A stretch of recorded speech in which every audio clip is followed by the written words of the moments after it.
You better be listening to Sleazoids or I must break you. Their cruelty to my people is all I've known. What's to become of our world? You said you're never going to step a foot in Texas again. I know, this is unexpected. Nothing of you is unexpected. Your last job is over 17 years ago. That's quite a gap. Well, you know, I've worked almost every day for the last 17 years. I moved back in with my wife last week. No, I'm calling the cops. Oh. There is a weight a man can accrue.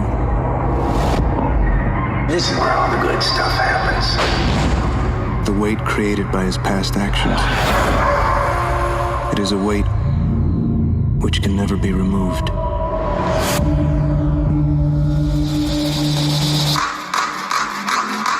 All in.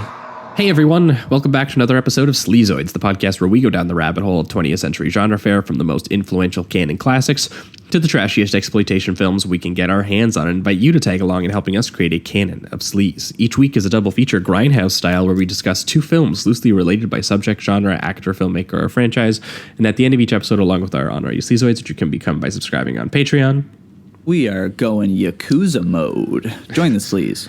we decide on all the official ratings and rankings for every film that we cover. Patreon subscribers also get an honor shout out and 2 bonus episodes every single month, which we have officially been doing for almost 4 years. The show has been on for 4 years. The Patreon episodes, I think, started like a couple months in, so we're getting pretty close. But I did the math. There actually finally is over 100 bonus episodes, and that is not including the bonus transmission series, which takes it up to like 130, 140 or something like that. Mm-hmm. So if you haven't made the jump, patreon.com/Sleazoids podcast, can recommend doing that. There's tons of bonus episodes. And speaking of which, we did have a lot of people make the jump this week, so I'm going to give them their shout out here. We have Paul Myrick, Stefan, Aiden Staggs, and Stefan actually signed up at the annual tier as well, signed up for a whole year of the show, nice. Which I've mentioned a couple times now, but that's something you can do if you guys are interested. You get a little discounted rate by the month if you sign up for an entire year in advance.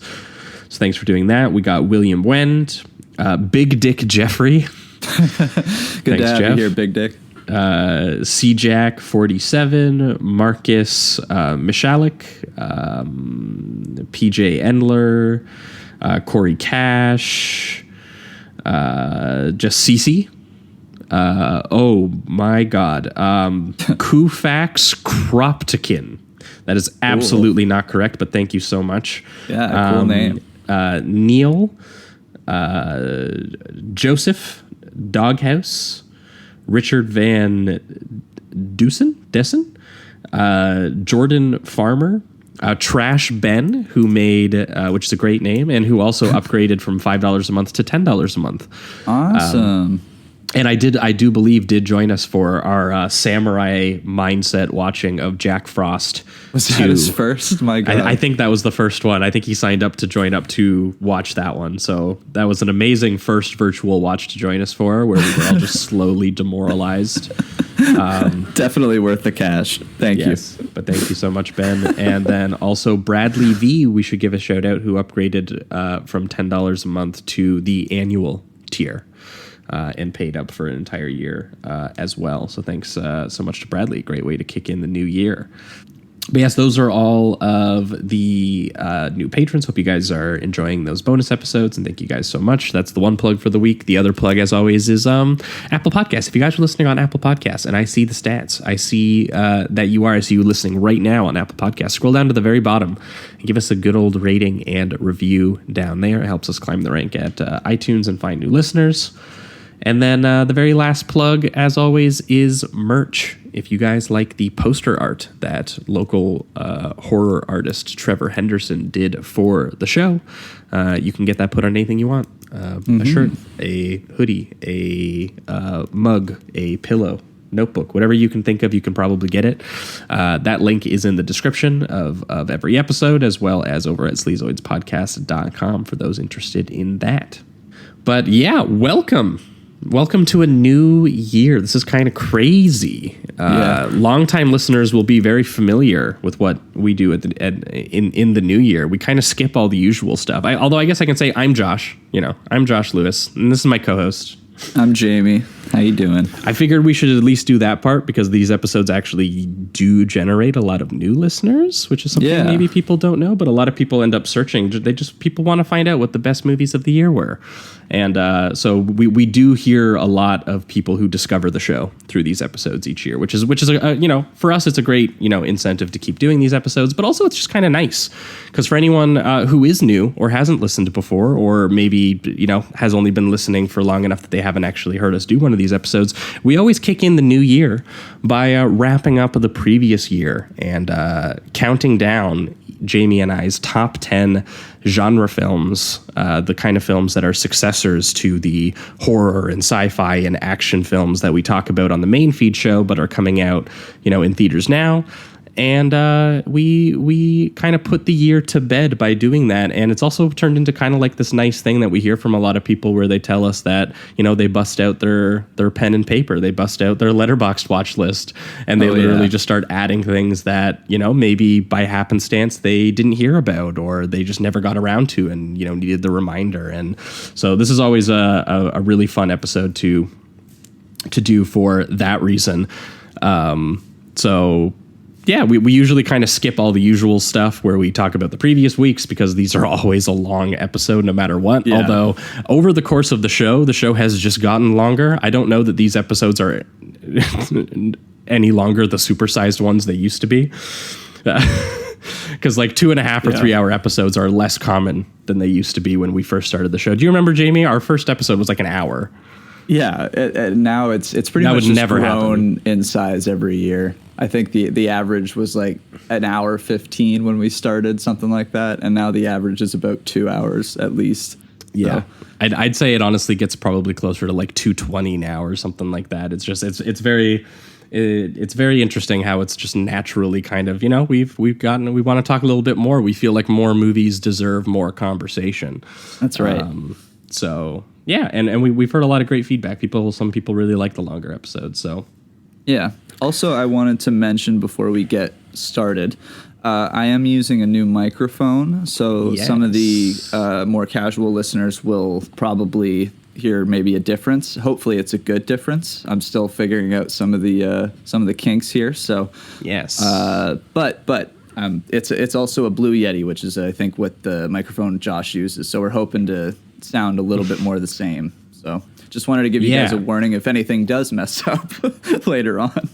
Yeah, we'll throw it in there just in case. But yeah, it has been interesting. Just just having to switch to doing it virtually.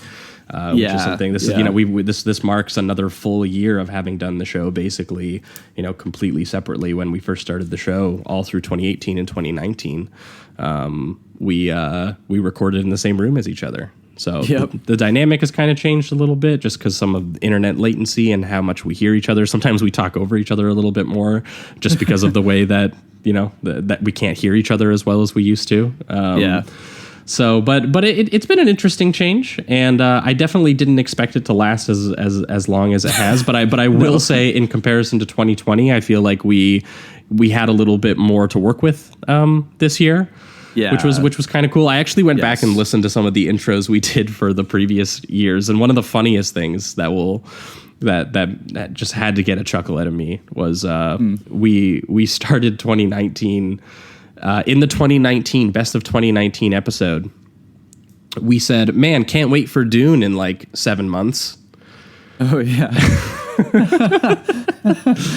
I haven't really looked back. I bet there's some some strange almost doomsday predictions that we didn't even know about. Just saying things on the show. That was a very funny one to hear because now we are finally talking about Dune literally 2 years later. After that, when we were anticipating it in the next couple months when we recorded that episode. But yeah, welcome to the best of 2021 episode. For anyone unfamiliar with the way that we kind of structure these episodes, what we do first is we do a round of honorable mentions where Jamie and I go back and forth, listing out some of the films that, either just kind of like narrowly missed the list, or, maybe were kind of like closer to a 3, but they were kind of like ambitious 3s that we felt maybe should have got noticed more than some other films. And then after that, we will break it down into our official top 10, and we will go, sort of like my 10, Jamie's 10, my 9, Jamie's 9, and we will go on doing that until we have gotten all the way to the number 1, the objectively best movie. Yes. Although I'll have to give you guys another warning here. This top 10, in a certain section of them, I would say there is a legitimate order, but there's a couple in there that I could probably swap on a different day. It's just, there have been some real close ones this year, I found, so. Yeah. I think somehow we made the best out of 2020 and 2021, despite the fact that the sort of the movie industry and the new release industry has been really affected, obviously, by this entire situation. Yeah. But just in different ways. 2020, I was looking at it, and because there was such a good year for festival films in 2019, we still had a pretty good list because all of those 2019 festival films carried over into 2020. So we had things like Bakuro, we had like Wild Goose Lake, we had like great foreign films and festival films that, actually got theatrical releases in 2020 that we were able to include on the list. And this year, the opposite happened, was that 2020 had a really obviously terrible festival year where like all of the films pulled and hardly anything played, and anything that did play kind of released like immediately. Like things like Nomadland were, kind of like at in the festival 2020, and they actually came out instead of waiting until 2021. Yep. So the first like 5 months of 2021, there was like nothing. There was the usual sort of slow leaking of the great festival films over the course of that month, and there was basically just nothing. But then the last like 6 months or so, maybe even less than that, maybe the last like 4 or 5 months, we've just kind of had a lot of really big mainstream movies finally get released. So yeah, it's kind of worked out. I ended up having basically just as many 4-star movies as I did last year this year. So I had trouble killing off a movie or two off my list. Nice. Yeah. I did want to mention too that I think in the last top 10 we put Bad Trip, which ended up being a 2021 movie because of its like release. So I just wanted to give a shout out to that movie. If you haven't checked it out yet, you should, because technically I guess it's a this year released film, but we threw it on the list last year. So. Yeah, we threw it on the list last year because there was basically like no release date in sight for it. Like it accidentally leaked on Amazon, and then Netflix bought it, and it looked like they weren't going to release it, or they were just like shelving it or something. So yeah, we just threw it on last year to keep people kind of like aware of it. But yeah, no, it's a good shout out because we put that on last year's list, even though I think some people will be putting it on this year's list. Yeah, for sure. All right, well, I guess we should get to the honorable mentions. Yeah, let's do it. Let's jump into the honorable mentions here. We'll go back and forth, Jamie and I, and until we've kind of listed off everything that's on our lists here. Yeah, and let's see what we've got here. And I think for the most part too, we don't try to do spoilers, just as that warning as well. But sometimes they come out in the top 10, so I guess just a warning. I'm gonna try not to do it, but I'm gonna try not to do it too. But yeah, it is worth noting that if the film kind of came out like 6 months ago and we feel pretty comfortable kind of talking about it now, we might have maybe just mild spoilers. I won't try to give away like the endings to films or anything like that, but we'll talk around some ones that we think are super spoilery. But yeah, let's do it. Let's jump into the honorable mentions here, which I kind of like always starting with kind of like more in like the 3-star realm with the honorable mentions, maybe something that was kind of underseen. So for my first honorable mention, it's actually going to be something that Jamie recommended to me that I watched, and I kind of caught last minute as I was doing some last minute homework. And this was a direct-to-video thriller called Till Death. Oh, yeah. Fox. Yeah, which stars Megan Fox, and is directed by some dude who basically had done, I think he did like one short film, and his name is S.K. Dale. And yeah, it is essentially this sort of survival thriller / cat and mouse thriller. It starts off with Megan Fox being strapped to her husband, or handcuffed to her husband by her husband just before he commits suicide, and waking up basically and being, having to drag around his corpse. So in that sense, it kind of has a similar premise to something like Gerald's Game, which was a movie that was actually one of my favorite genre movies of 2017. Directed by Mike Flanagan, obviously the Stephen King novel. So it has a similar premise to that, where like the couple is alone in the cabin and one of them dies, and sort of like the woman is put in this survival situation. How do I get out of here? And what was weird about Till Death was that about halfway through, out of nowhere, it basically switches into Panic Room, the David Fincher film, where it turns into sort of the robbers are breaking into the house, and then it turns into more of, instead of a survival thriller where it's like, is she going to saw her hand off to get out of this situation? It's more of like a, can she avoid these two criminals who are trying to break into the safe? And it's kind of set up that the husband maybe also contacted them so that maybe they would kill her, or, something like that. And while it's not maybe as good as Gerald's Game or Panic Room, for the budget level that it's clearly on, I thought that this was like the logistics of it were shot and staged pretty cleanly. It was pretty gruesome with the violence when it wanted to be. There's like a dude who gets his head smashed into like a coat hanger thing at one point that's pretty gruesome, and there's like eyeballs being stabbed and gunshots to the head, and it's pretty gruesome.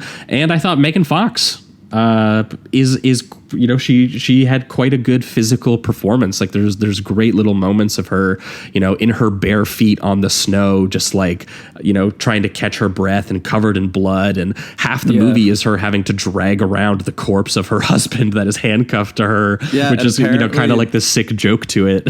Apparently the actor was actually like handcuffed to her a lot of the time too. So she is just dragging around a middle-aged man. This big man. Yeah. Yeah. Throughout a cabin. It's something else. Like even just the image itself of watching a woman deal with something as simple as like, what are you going to do when you're handcuffed to a dead corpse and you have to get out of the area? It's just like that simple premise really works well. And, it's a tight 89 minutes. It's just a fun one location thriller. I really enjoyed it as well. Yeah. So check out Till Death. That is one of our, we usually have like 2 or 3 direct-to-video movies, I feel like, on the list of, genre movies that were, kind of stronger than even stuff that got released in theaters. And that was definitely one of them for this year. So check it out. Yeah. For me, I'll mention it's called Coming Home in the Dark. It was directed by James Ashcroft. It's this like New Zealand thriller, kind of like an outback thriller. A lot of it's located while they're driving, and you're kind of learning about this guy's past, who first appears as just this very simple school teacher, and then these 2 men arrive, and you kind of discover what he went through in the past and why these men are after him, and all of that. It's very it's pretty simple, but it's very just dark and gritty. Cool. And I had a really good time with it. So, and it's always fun to go to that area, like New Zealand and Australia. So that's also got the location work just on its own is also pretty nice. A lot of good nighttime photography. Sweet. So that would be something I would suggest as well. And that's also like another tight 90-minute thriller. So very easy to watch, and I think it's on Netflix. So easy access on that one. Yeah, we've got quite a few of those. One of the more sort of mainstream studio releases that I, ended up kind of watching multiple times because I thought that it was, kind of, I don't know, maybe not necessarily underrated, but, definitely not as talked about as I, would have expected based on how, much I enjoyed it. Wrath of Man. Oh, yeah. I think we covered it on the... forward that, honestly. Yeah, me too. It's one of the highest 3s that I gave this year. And honestly, I kind of want to watch it again to see if it gets there. Because for me, the only real issue with it is that I do think that some of the character writing and some of the performances are just a little too generic. That I don't get too much character detail out of it that I kind of wish that I could have got. But other than that, I think that it is like an incredible, sort of logistics-based heist movie. It overtly cribs from things like Heat and Ocean's 11. There's a lot of this kind of like planning and execution, sort of expository editing, and these really, really like well realized, like slickly realized suspense set pieces. Yeah, that then kind of get caught up in this sort of very brooding kind of structure, and it that turns it into kind of like this macho, very nasty feeling kind of revenge movie. And I think some people kind of had complaints about it being like a little too dour, but I mean, that was what I really liked about it. I liked how grim and kind of cruel it was. The fact that this is a movie that takes detours into like full on torture sequences and child porn dungeons, and there's kind of like this overlooming mystery around it of someone, who's involved in crime, who's experienced loss and is trying to sort of impose his rage onto like other people. And yeah, I think that at a certain point, how gross it was, really kind of rubbed up against the slicker genre machinery heist kind of elements to it that I found, kind of rewarding and kind of interesting after a while. That the fact that the revenge still felt really dirty, even though, you kind of understand where it's coming from. And at a certain point, you just feel the tension of sitting around and waiting for these two forces to run into each other, one of them being Jason Statham, who honestly gives a pretty good performance as this guy just, pretending to be an on-the-ground security guard to find out, who wronged him, which I won't say exactly how they did. And then little Scott Eastwood. Probably the only time I've ever been, I wouldn't say I was over, he doesn't do a lot, but it was one of the first times where I felt that he was used pretty well for a film, where they just made him this little shit that doesn't talk much and just kind of looks cool and is, also kind of evil in a way. So yeah. And I really do like all of the macho dialogue. I especially love the introduction when he's arriving at the security bank, and the guy's just introducing him to all the people, and all of the dialogue is very much like, dick sucking jokes and just big giant men making a bunch of macho jokes. And I always love that kind of callback stuff. And like what you said, mixing in all the grit, Guy Ritchie still can't help himself but bring in some of his comedy as well. Even when that grittiness is happening. I mean, you also have what's the line where it's like Jason Statham looks at Post Malone and tells him to suck his own dick or something like that. Like it's just really it's like something like stuff. Put it up your own ass or something like that. I can't even remember. It's something like that, but it's too Post Malone. I mean, you're watching Jason Statham take out Post Malone. There's something about that too that I think Guy Ritchie knew what he was doing. It's very good. I would highly suggest it. Very, very fun. Yeah. No, that's that was one kind of early on that we caught. That's definitely worth checking out if you want an R-rated action movie that is more like ominous staging and build up versus just kind of like the current trend of just throwing in some John Wick gunplay and calling it a day. Yeah, for sure. Yeah. My next one is Old Henry, starring Tim Blake This is Nelson. also on mine. Yeah, directed by Pozzi Monsaroli. I hope I got that right, or Ponceroli rather. That's right. Jamie has to pronounce names now. Yeah, and I'm also bad at it, so there you go. This one was really good. It's kind of like a slow burn Western film. Tim Blake Nelson's playing this very recluse character that he has a past that's kind of slowly coming back to him. And I don't really want to spoil too much, but that's essentially what it is. It's very, very sad and somber, fairly dark a lot of the time. It's basically a buildup of a man's past coming back to him until we get to this really great kind of shootout that I don't want to spoil any major details. And they kind of throw in a little bit of history in there that isn't necessarily accurate, but I do like the idea of how they of how they imply it. So Yeah, I would highly suggest it. I think it's really good, and I could see people like loving this thing. Actually, I just felt it was a little bit derivative in style sometimes. Like it did feel very much like somebody trying to do Clint Eastwood, and I do think he does it well. I didn't see too much of a discernible style this time around, but I did want to rewatch it as well. So there might be something I just missed, but it's still very, very good, and I would highly suggest it. Yeah, I thought it was cool. It was like this really lean, a combination of like trying to be a little bit of like one of those more sort of like mournful sort of character westerns, but then also recognizing that it's kind of also this sort of like siege B movie western.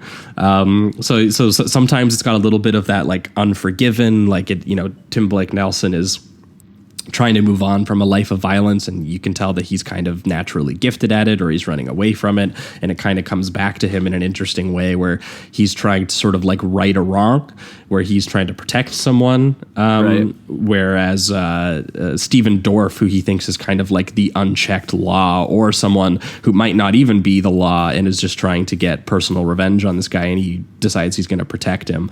And there's a little bit more complicated details that kind of get thrown in the last 20 minutes that make it kind of a little bit sadder and bleaker. But it is a lot of kind of like sort of slow, arty Western build up to just like a really solid 20-minute old school Western shootout.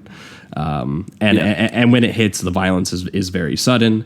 There's a little bit of kind of like that Western mythologizing to it. And I thought Tim Blake Nelson and Stephen Dorff, who kind of get the two main performances, I thought they were both pretty solid. Yeah, and I also like how uncool Tim Blake Nelson is by this point. Oh yeah, he does not look cool at all. No, he looks absolutely he's got the worst tired. beard you've ever seen. yeah, it's just unkept and horrible. But then when he just starts slinging and like his past comes back, it's really good stuff. So. Yeah. Next up for me, another direct-to-video one that I want to throw in. The other direct-to-video one that I wanted to talk about, which I thought was pretty underrated, One Shot. Yeah, I was going to just mention that. Yeah, so one shot, which is the new film from I'm going to call him friend of the pod because we basically talk about him every year at some point. Scott Adkins. Hell yeah. And so for anyone unfamiliar with Scott Adkins, which if you've been listening to the show for a while, you probably are familiar. He is like basically the god of direct-to-video martial arts movies right now.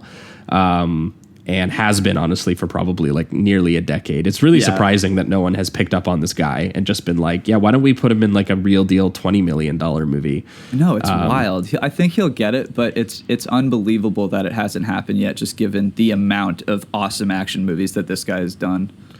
Yeah, there's so much interesting, sort of directors that he is finding just by, basically being like, we can make this really derivative, cheap action movie that, we can sell to digital rental heads because they'll be like, hey, that kind of looks like that one movie I watched once.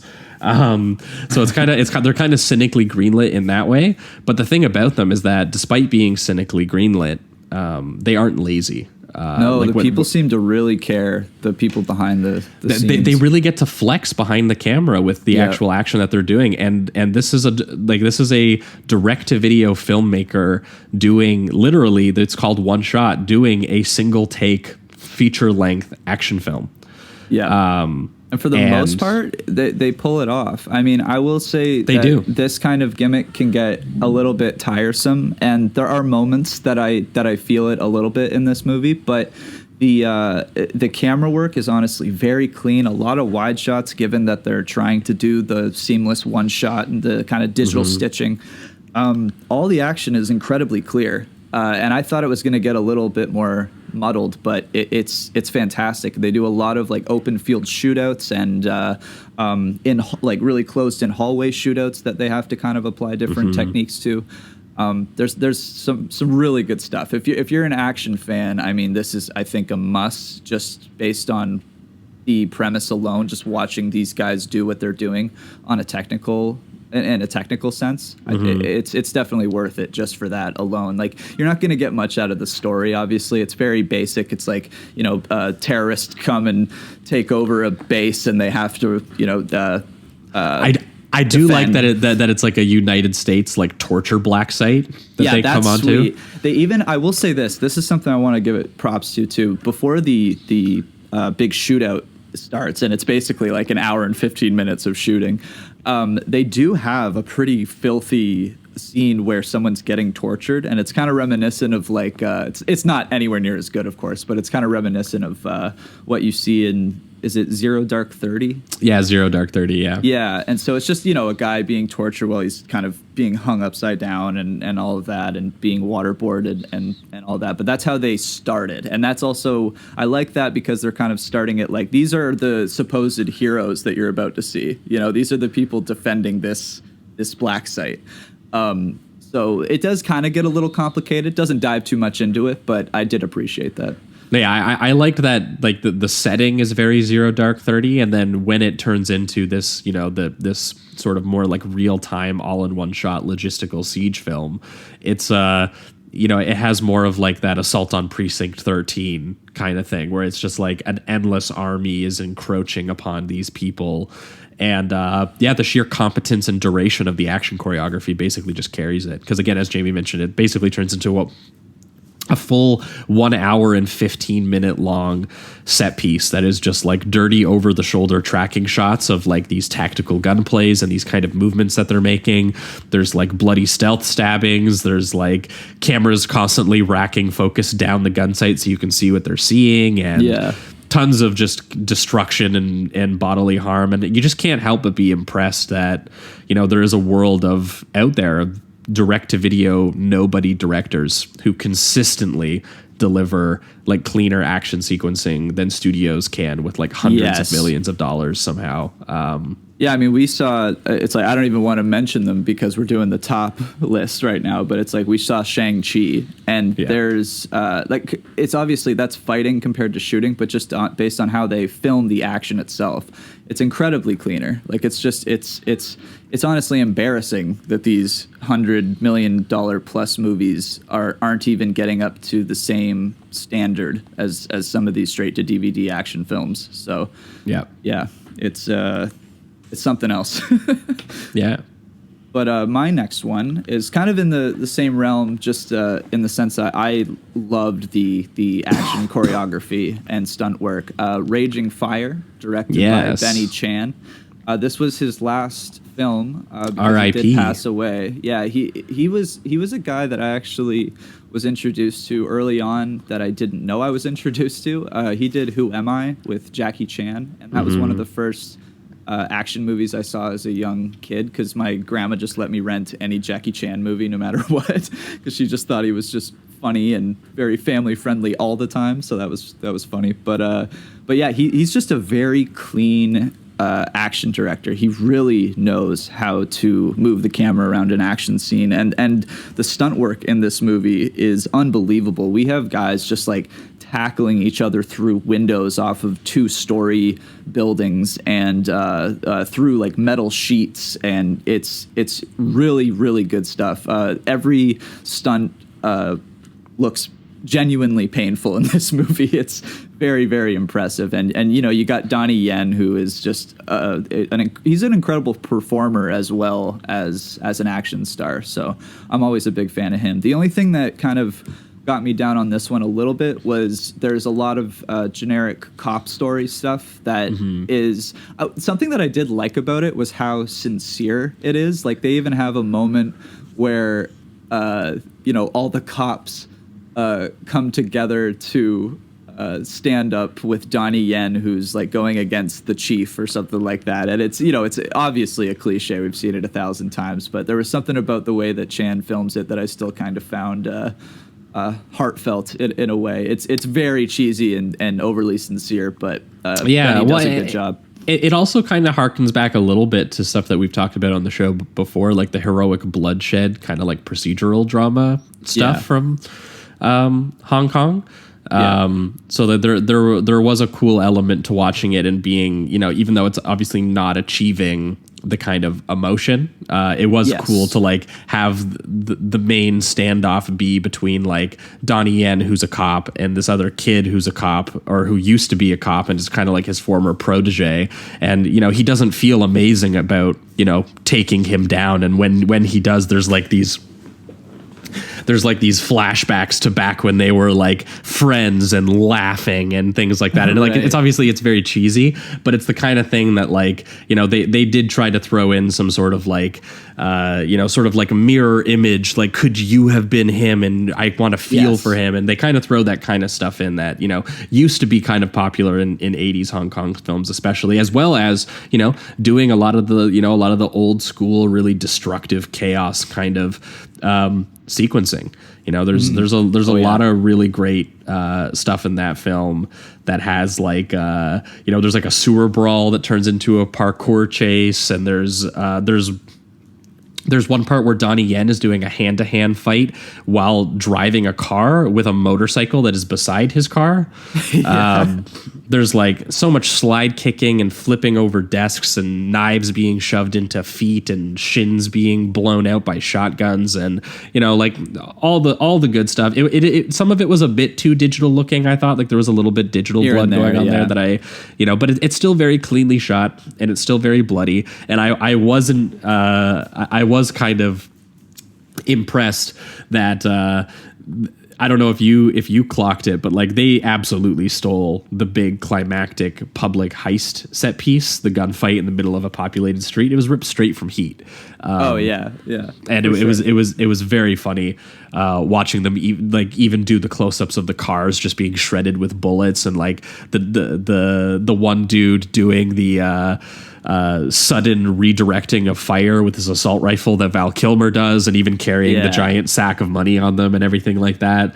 So if you want to see sort of like this Hong Kong version of, you know, cops versus crooks with a little bit of like, you know, they're two sides of the same coin / there's kind of like this 80s crime romance aspect to their relationship. And you want to see that done, but in like sort of like, you know, the sort of Hong Kong destructive chaos action sequencing that includes a climactic fight with of knives versus a baton.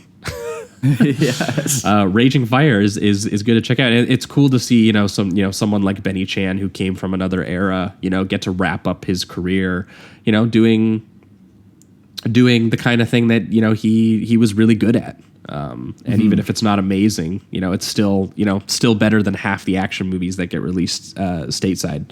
So yeah, it absolutely is. Like, even given that generic cop stuff that usually would really piss me off, it to me it barely weighed it down, just because he has such good control of the action, and the film itself just looks good too. So he had a good eye. R.I.P. to Benny. Yeah. Let's see, what do I got left here? I'm kind of going through the 3s, but maybe I should throw in a 4 that just barely didn't make the list. And one I didn't kind of include because also it's technically a miniseries, but I wanted to bring up Midnight Mass. Oh, nice. The new that was really good. Mike Flanagan show, which, you know, I think a lot of people had trouble with because he does lean a bit heavily into his writerly tics of having characters monologue at each other very unsubtly about what the themes of the show are. So if that sounds annoying to you, or you've seen Hill House and that just wasn't for you, you know, this probably still is not for you. But I do find that, you know, the dude did Oculus, he did Gerald's Game, he did Dr. Sleep, and, you know, even he's one of the better horror directors for sure. I think he is just one of the best horror filmmakers who is actually translating what it feels like to like read a Stephen King novel. Because a lot of people, you know, have done really great adaptations of Stephen King's work, and not even all of Stephen King's work is like obviously, you know, like amazing either. Sometimes the work does need to be changed to make it even better. But there is something about him that he really gets into that kind of sleepy sort of small town. In this case, it's like an abandoned fishing town at the edge of the world that you know, is suffering from a financial downturn and sort of environmental issues, and they are turning in order to faith in order to kind of comfort themselves from that. And I think he's so good at turning, you know, what should be sort of conceptual or philosophical ideas things that you would kind of read at from a distance and translating them into kind of emotional ideas that you experience with the characters. I think it does a really good job of, showing you the way that faith, that it actually can be healing and it can be comforting in the face of suffering. But that it, whether through misinterpretation or through cynicism, that it can also be a tool for, preying on people or creating more suffering. So I thought that it was really solid, and I was just kind of surprised to see, like something like this that overtly pulls from things like Salem's Lot by Tobe Hooper or The Exorcist. There's even a tiny bit in the design work from Coppola's Dracula. Yeah, for sure. So I won't spoil anything, but the creature effects I thought were actually quite good. Yeah, they're very good. And the priest is unbelievable.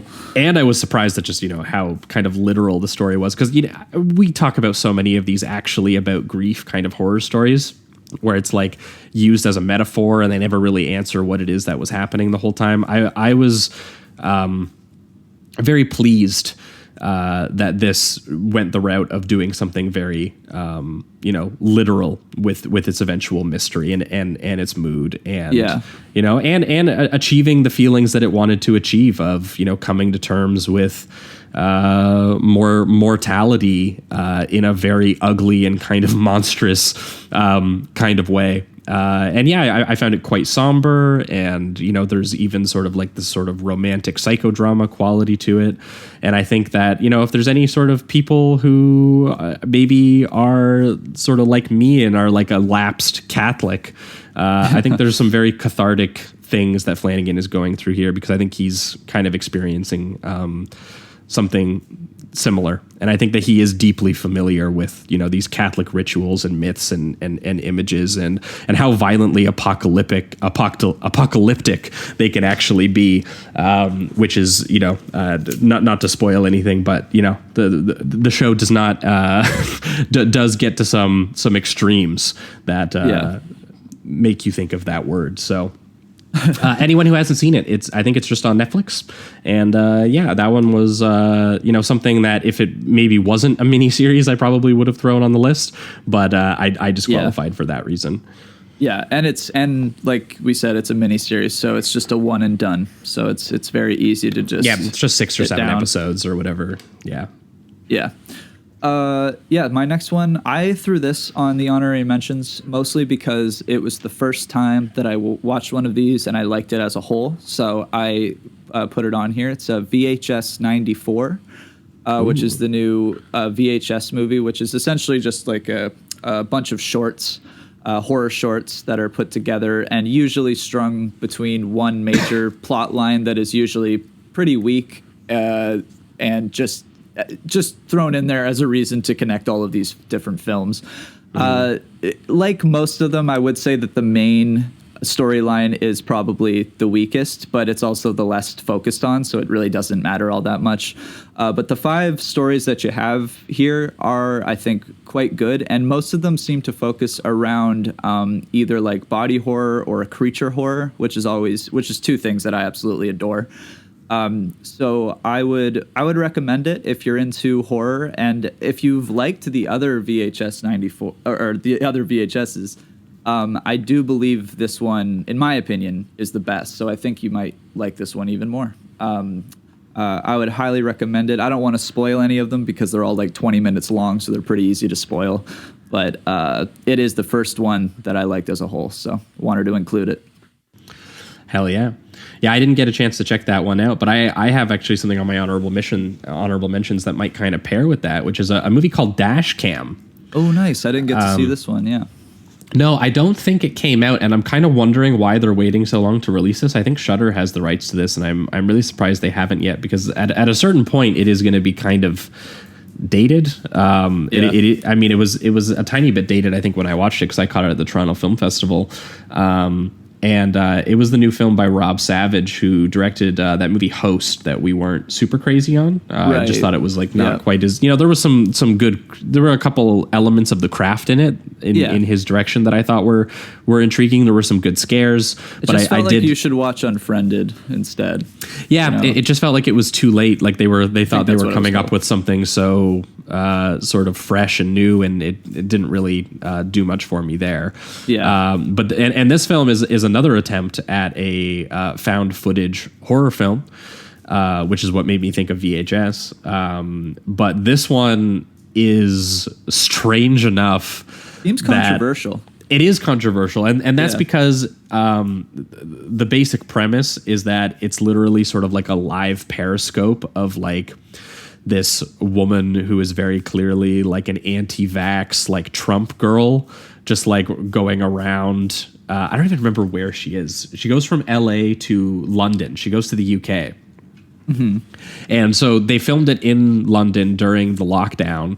And she literally, the whole movie is from her point of view as she's pointing the camera at herself and talking and, putting on a live show and just being the most obnoxious person ever, like going into stores and being like, I won't put my fucking mask on and like that kind of stuff. Have you seen Spree? I have seen Spree. That? Yes, it was. It was sort of similar to Spree, but I would say that I think people are going to find this a lot more intolerable just because the main woman, Annie Hardy, I think that she is like a force. I don't know if this is a performance or if this is who she is, honestly, because I looked her up and she does seem to kind of share some of the same views as her character, and is also like a musician, like a punk musician or something like that. But yeah, for me, the found footage set pieces were a huge step up from Host. And even though it does do, a bit much that's kind of, cliche and maybe not necessarily the most visually intriguing things that like, it doesn't do a lot of stuff that you also couldn't find in like a Blair Witch Project, for example. Right. But the basic idea of what if we did Blair Witch again, but it was from the point of view of this like psycho QAnon Trump girl, is honestly, it was enough to carry through a lot of the movie. And I think a lot of what people are very upset about the movie or finding intolerable is very much like what the movie is doing. And I don't really want to spoil exactly where it goes to, but like the concept and how it eventually is explored in detail is insane. And the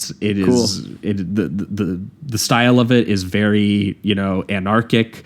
It's very obnoxious and vulgar, and there's gore gags and very gnarly, like bodily fluid detail. And like, I feel like I have to give him a pass because it's also very, in the end, ambiguous, and it possibly involves cults. It possibly involves adrenochrome. It possibly involves this is like sort of like Resident Evil style monsters or something like that. So I just got to say, like, that is eventually the place that it tries to get to. And I think that this woman, Annie Hardy's performance, who is literally playing herself, is as committed and calibrated to the exact kind of like tear your ears off, like, why am I still watching this? kind of experience. And honestly, it paired really nicely with something that we put on the list last year, Murder, Death, Koreatown. Yeah, that was a great one. Which I think kind of has a similar sort of QAnon brain madness, bringing on, this sort of like found footage conspiracy kind of horror film in that kind of way. And yeah, where that film kind of got more psychological and ambiguous as it goes on, this one kind of went a little bit more monster movie mode. And anyway, yeah, for a pandemic found footage horror movie, which just sounds like the worst thing in the world, I was surprised that I ended up being really grossed out and kind of shocked by this one a little bit. So I mean, the way you I don't know when it comes out, but whenever it does, check it out. Yeah, the way you explain the premise makes it sound like that would be a very tolerable lockdown style movie. Just because most of them I find just so boring. Like they're dealing with the most boring aspects of the lockdowns, and if you're gonna dive into the QAnon conspiracy mixed with the lockdowns and all of that's exactly what I want to watch. So that actually sounds right up my alley. I'm definitely gonna check it out. You made me more excited than I already was. I had no idea it was like getting to adrenochrome and all that kind of shit. So stoked. Yeah. All right. So my next one is I actually just found out about this like 2 days ago, I think, from one of the patrons, and it's called New York Ninja. Technically, it was made in 1984, but it was a lost film, and so it was re-released by Vinegar Syndrome just this year. They're always doing great work. Yeah, hell yeah. And this one was very cool. It does, I will say, the action itself is a little bit subpar. You can tell that the director and star, John Lu Chung Lang, I believe. I hope I'm saying that right. You can tell that he has some skill. He definitely can. He loves kicking. He's very much...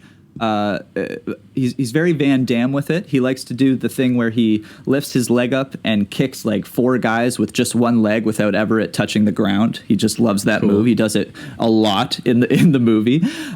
He does do a lot of great wide shots with the action. The only thing is that he does multiple times it kind of becomes funny, honestly. It's charming in a way. He does the thing where it's always a strangely clothed gang that has about 8 people surrounding him, and they all just attack him one at a time. And it's very obvious that they're doing that because he insists on shooting it in these wide shots so you can see all the action, which is a good thing. It's just that it also kind of destroys the illusion that you're taking on 8 people at a time. And so there's a lot of that, but the way that he films it and his commitment to some of the comedy and him trying to be like this badass action star is really entertaining and really good. And it's definitely got that 80s over the top quality to it. Like the gangs look just bizarre. Like they're just aliens almost, the way that they're dressing. And they, are saying all these like ridiculous lines. It's about his wife getting murdered, so he's taking revenge. So it's got that death wish aspect to it. It's got a really, really 80s synth score that rocks pretty hard. Nice. So yeah, I would definitely suggest it. It's a lot of fun. I was hoping to like it a little bit more, but it's still a very strong 3, and you'll get a lot out of it. He also implements a lot of cool little techniques to get past his budget. Like there's one part where he wanted to do like a backflip into the trunk of a car and then close the trunk. So what he did was he shot the car moving forward and him jumping and doing a flip out of the trunk and then reversed the shot. So it looks like he's backflipping into the trunk and then closing it. So that like just stuff like that is very fun and charming. So yeah, it's called New York Ninja. And it was released 1984, but re-released this year after they restored the footage. So.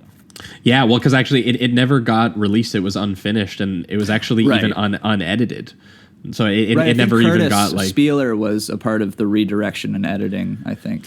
Yeah, so they somehow found the original footage, and so they edited it like this year and put it out. But so like it was shot in 84, but it was never completed and never released, so no one ever saw this at all. So it's kind of crazy. It's sort of like that Romero that we talked about last year. What was that called? Remember there was like a new Romero thing? The amusement park. Yeah. So it was kind of cool to kind of like see, every so often something just gets lost to time and then eventually gets re-released. Because, I remember watching Amusement Park and being like, wow, a new Romero movie to kind of enjoy. And that was a good film. Yeah. So I'm definitely going to check out this New York Ninja. Yeah, it's fun. Next up for me, getting close to movies that... or at least sort of one of my movies that just barely didn't make the list. Malignant. Nice. Yeah, lots to talk about. My honorary mentions as well. Yeah, I figured it would be for both of us because it was pretty close to mine. It basically probably was the movie, or maybe the second movie that just barely got cut off because it's the new film by James Wan.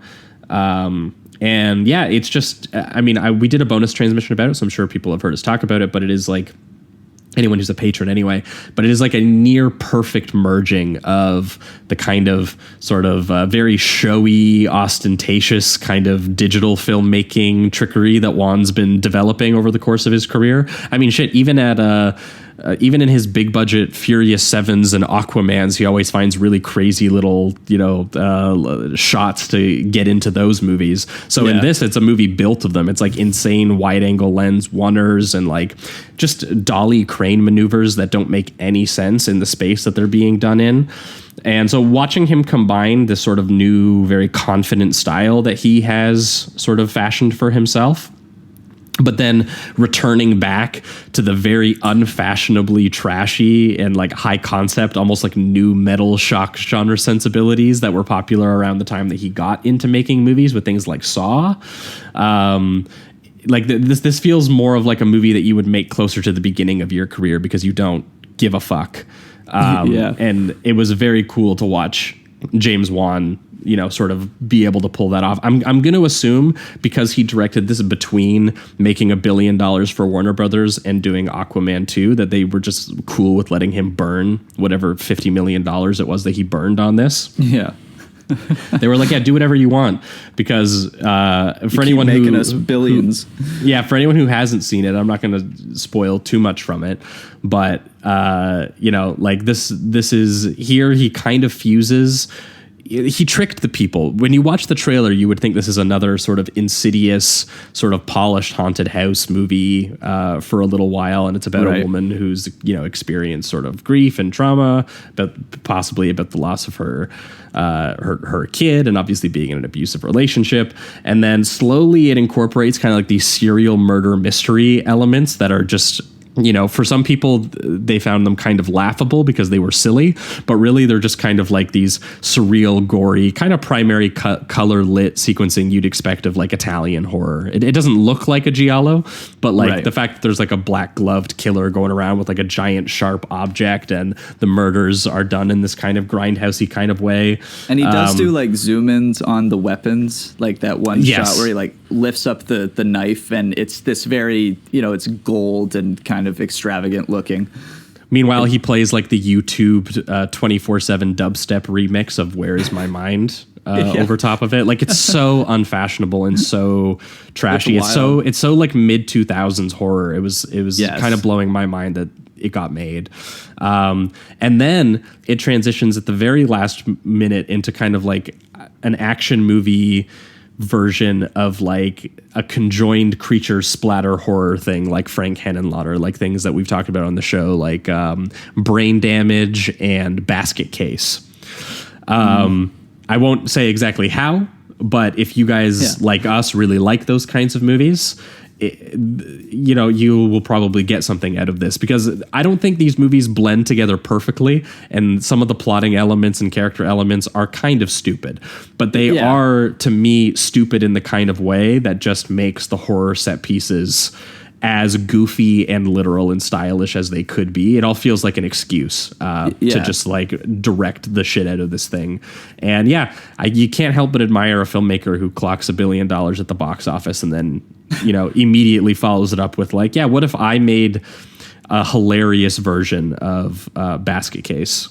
Yeah. And I did find it funny how so many people thought that this should be taken completely seriously, which I just thought was bizarre. Some people were calling it like a so bad it's good, and I was like, it is absolutely knowingly doing everything that it's doing. Like, that's moronic. Yeah, it's whether or not you take to that style, but it is you're not like smarter than the film. Yes. So anyway, good movie. I enjoyed that too.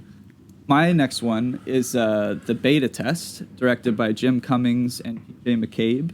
Oh yeah, I didn't see this one. I'm a huge fan of Jim Cummings. I just think his comedy style is hilarious. He does tend, at least in the last 3 films that he's made, he kind of has the same character put into almost different scenarios. Like, they are different characters the way he writes them, but he has a lot of the same mannerisms and a lot of the same issues that he's dealing with. And he does have a very particular style that he repeats a lot. But for me, it just tends to work. So I really take to him. This one is about a Hollywood agent that is cheating on his wife but anonymously. Like when he goes into the room, he is blindfolded and the other woman is blindfolded. It's basically this weird rich thing that he's doing. And the whole movie is kind of a commentary on the Hollywood scene, specifically within behind the scenes with like the agents. And they do a lot of commentary on Weinstein in particular, of course. There's even a couple moments where Jim Cummings' character is complaining that everyone sees them as like sexual predators because of Weinstein. How people should feel bad for him and shit like that, but you don't. It's very funny, and his character is pathetic and just gets even more pathetic as the movie goes on, but in a very, very hilarious way. So I would highly recommend it. It does have elements of like horror and thriller stuff, but with Jim Cummings, he can't help it but also be funny. So he mixes the comedy in with that as well. It's very, very good, and I don't want to spoil anything, but I found it to be hilarious. So, yeah, I didn't check that out, so I'm gonna have to go catch up with that one. It's fun. My next honorable mention was one that was kind of still on the kind of on the like the middle or higher tier of kind of like threes, but I thought was worth giving a shout out just because we probably wouldn't get around to. We haven't had time to do a bonus on it. Nightmare Alley, the new Guillermo del Toro film. Nice. Yeah, I didn't get to see this one. Yeah, it is. I have a couple issues with del Toro, which is that mostly that.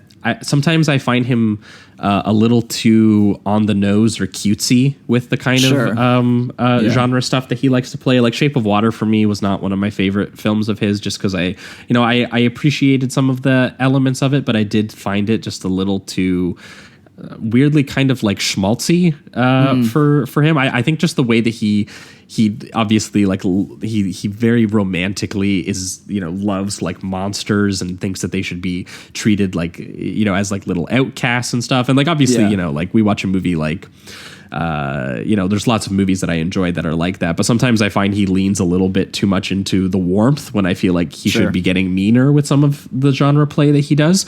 So Nightmare Alley I did actually end up liking more than Shape of Water. So cool. Despite the fact that it I do think that this very digital slick look that he has, that's all like, constantly roaming around, constantly sort of shallow focus, wide angle stuff that reminds me a little bit of kind of like how prestige TV kind of looks. I don't know how suited it was to doing like, an overt sort of noir film like he's doing here. Does it help with maybe just the pacing at all? Like, does him conning people and the way that the camera moves work in any like cohesive way? You would think so, but it's kind of weird because as Jamie is kind of alluding to, I think a little bit, because you've already seen the original, right? This is a remake of a film that was also adapted from a book. I don't want to say I'm sounding so negative already because I'm starting it, but basically, I think that it's not quite as good as the original, but I respect that there's an expensive remake of a noir film and a lot of it works. But for me, the thing that he doesn't do as well as the original film is that he doesn't really make the Bradley Cooper character as much of a schemer in the first like hour of the film, almost like in the entire carnival section of the film. You don't entirely get that he's you don't pick up on the fact that he is already kind of like a money mindset kind of character who's very ruthless and, just trying to get a leg up on anyone else, no matter what it takes. And it takes a long time for that version of the character to actually develop. But when he does in the second half of the film, I was kind of won over by the film because, as always with Del Toro, really beautiful production design, really beautiful location work, and the tone of this is a lot grimmer and meaner than he usually gets. And it really, I think because he's dealing himself with kind of like a kind of scumbag protagonist, he was willing to get a little bit more cruel with what he does and what kind of happens to him. And some of it's inherent to the material being adapted, which is just really great material, about this dude who picks up a lot of tools of the trade, working at a carnival and becoming kind of like one of those, I called him in my review, Chris Angel mind freak. That's the kind of shit that he likes to pull off. But ultimately, he is doing a grift, and the grift in Del Toro's version is laid out as very cyclical and very, very violent. Oh, interesting. Okay. And there is a lot of additional gruesome detail that he gets to add, especially into the finale. And even the way that they kind of introduce Cooper's character, and they kind of throw in a little bit of stuff to do with, maybe a past family that he might have had and stuff like that. So there are a couple elements where they really send home that this guy is a real scumbag kind of a character. And yeah, I was, I went to the premiere and I didn't love it, but I was like, you know what? I liked seeing someone make a really big, expensive, star-studded noir, and that it was really kind of grim and violent. I really respected that. And also Bradley Cooper and Cate Blanchett are, I think, both quite good in the film as well. So Cate Blanchett, you can imagine already doing the blonde femme fatale kind of dialogue. She nails it. And yeah, Bradley Cooper gets to go to some pretty dark places. Oh, that's awesome. I definitely want to see Cooper do that. So sweet. Yeah, I'll be checking that one out for sure. My next one is Zack Snyder's Justice League. Oh, yes, this would be on mine as well. Yeah, this one Who knew that we would put a superhero movie? I mean, the first one, I think I 2'd it the first time, but if I rewatch that thing, it's probably a 1, honestly. I have no idea. I know I really strongly dislike it, but the changes that he got to make with this were pretty incredible. And just honestly, the fact that it's a 242-minute superhero movie directed by Zack Snyder, and it's after the original release happened and they let him do this, is just astonishing to me. Mm-hmm. I don't think it's really going to happen again, at least anytime soon. So I do think it's something to behold. And I just couldn't believe that he was able to actually make me give a fuck after I spent so many years not giving a fuck about any of this. It was really well done. To be honest, I've got to say, I don't remember like a lot of the details right now because I didn't get to rewatch it, and it is 242 minutes long.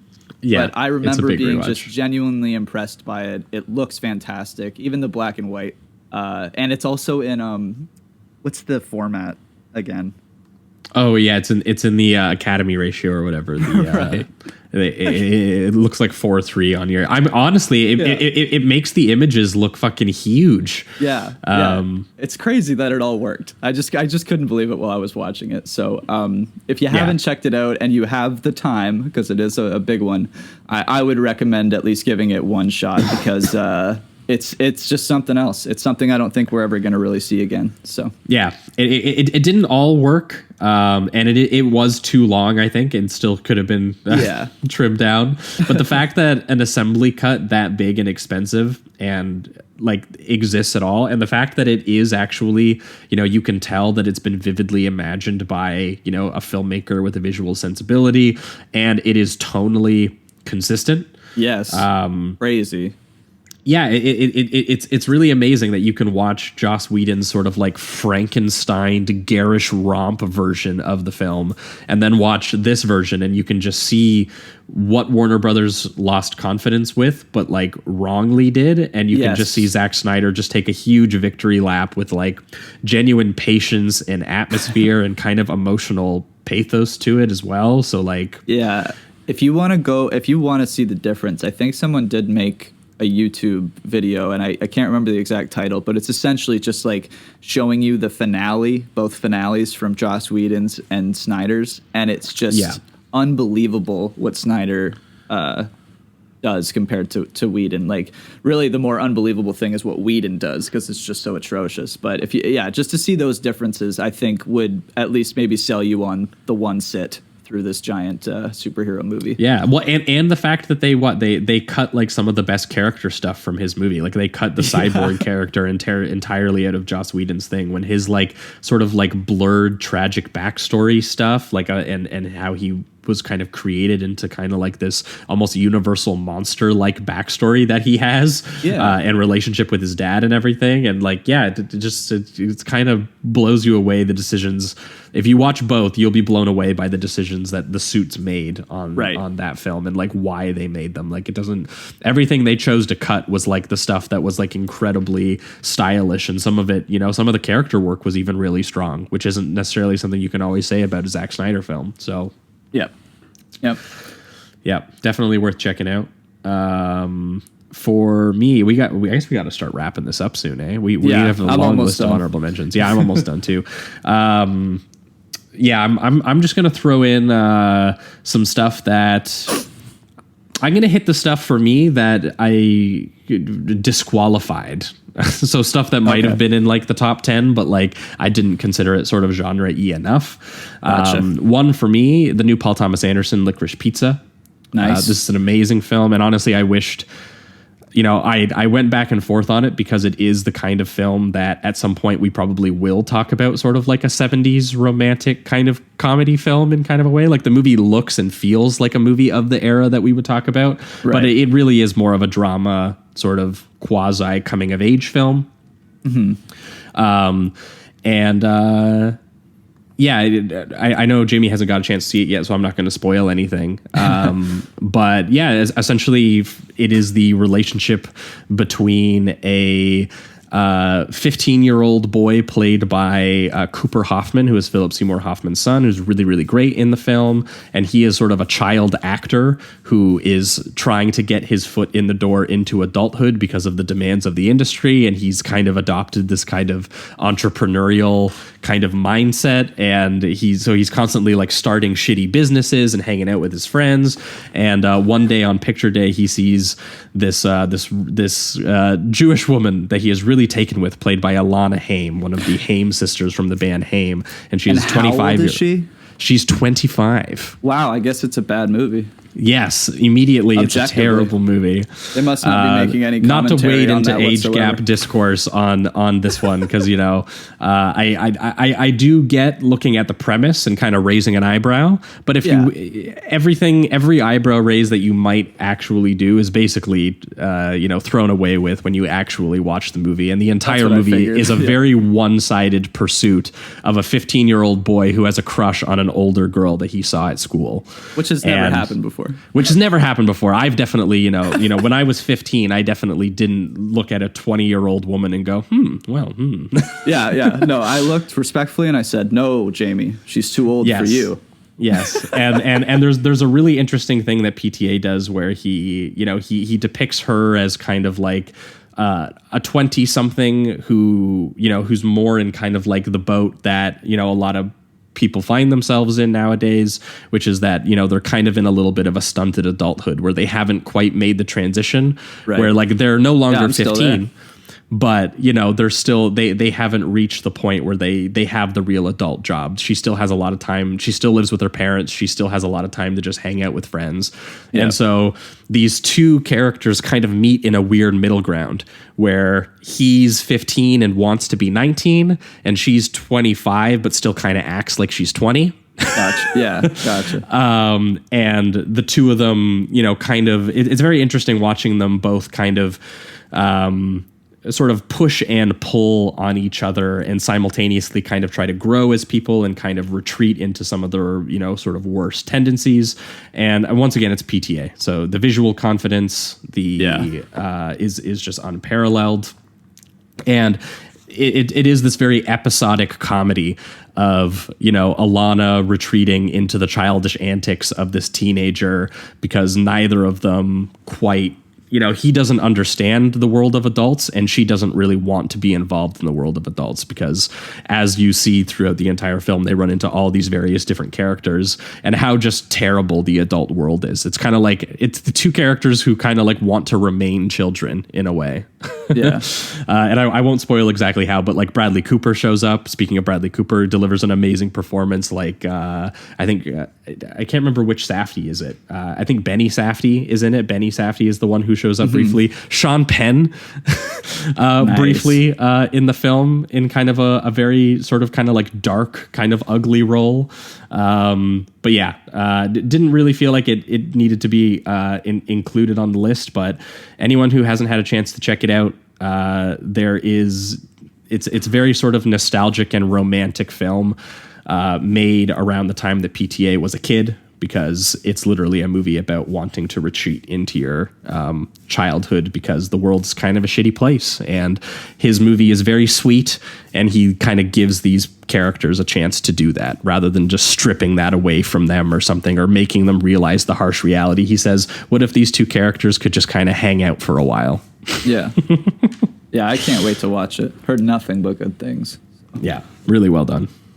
My next one, and I only got a few left, so we're almost done here, is Zeros and Ones, directed by Abel Ferreira. I don't know if we're going to see this one on Josh's list, so we will be seeing this later on my list, so I will be silent. Nice. I'll just, for me, I really loved the style. The digital photography is really, really awesome. I love that they take advantage of the empty streets, and it just looks like a desolate world. It's got a lot of really great ideas. I just wish I understood those ideas a little more. I was incredibly confused by the end of it, and I just haven't had a chance to rewatch it. So I really don't like to give a movie a 4 unless I feel like I've really connected with it. So, but I can't deny Ferreira's skills. The guy's unbelievable and such a galaxy brain. Like, this guy's going off about digital terrorism and God, and just it's unbelievable. It's just crazy. So I would. He's had a really fun late career as a guy who got started making like really, really filthy exploitation movies, and then kind of got into making, got onto the festival circuit, got a little bit of money making, sort of like gangster movies and stuff. And now he's circled all the way back to the film festivals, where he's basically just making like completely hard to follow art house genre movies that, he gives no fucks about it. It's great. No, he gives no fucks. He totally goes just wherever he feels. Whatever he's feeling at a given moment, he's like, I'm going to make a movie about this, and I don't care who gets it. Yeah, and I have nothing but respect for that. So this was one that I want to revisit just to see if I can get some more understanding with it. And also, I still have to revisit his Siberia, which I really liked, and I almost forward that one too. So I think both of those. Yeah, that was on my list last year as well too. Abel Ferreira, he's got a spot on the list that if he can keep pumping them out like he is. Hell yeah, he's great. So I would recommend it. Just understand that you're probably not going to understand a lot of it. It's to me, it was mostly about the feeling that it gives you while you're watching somebody be like waterboarded for some undiscernible reason. And the water they're using is like muck from the street, so it's got cigarette butts in it and stuff like that. Like that's the type of images that you're dealing with here. And you're like as confused as everyone in the film of why anyone's doing what they're doing. It's chaos, but it's really good. Ethan Hawke shows up at one point to even basically say that he didn't even call it a script. He was like, I didn't really understand it, but I immediately felt something from it. Is how Ethan Hawke described it. So that was why he took the role. His last line too that he has, where because he introduces the movie and ends the film, and it's actually like a personal message from Ethan Hawke himself. But he has this one line where it's like, "This is also a part of the movie," and then he turns it off, and he's filming it on a digital camera inside this room that actually doesn't look like his room. It looks like he's like connecting the dots on a wall, like a crazy detective guy. So it's very cool. Hell yeah. For me, speaking of kind of like a sort of an old guard filmmaker trying to still make genre films, but now on the film festival circuit, one that just barely didn't make the list for me was Benedetta. Oh, yeah. Me too. The new Paul Verhoeven film. And obviously Paul Verhoeven, god of the show. We've talked about so many of his movies. He's gotten so many 5s on this show. And this was a 4 for me. It was quite solid, but it was on kind of the lower end of 4s for me. I think a little bit because despite the fact that, again, this is him applying his sleazy brand of erotic violence to like basically an art house lesbian historical drama, I did think that... while it was very good, it would slightly disappointed me personally, just because I did not find it as blasphemous or disturbing as The Devils, which is maybe a hard thing to live up to.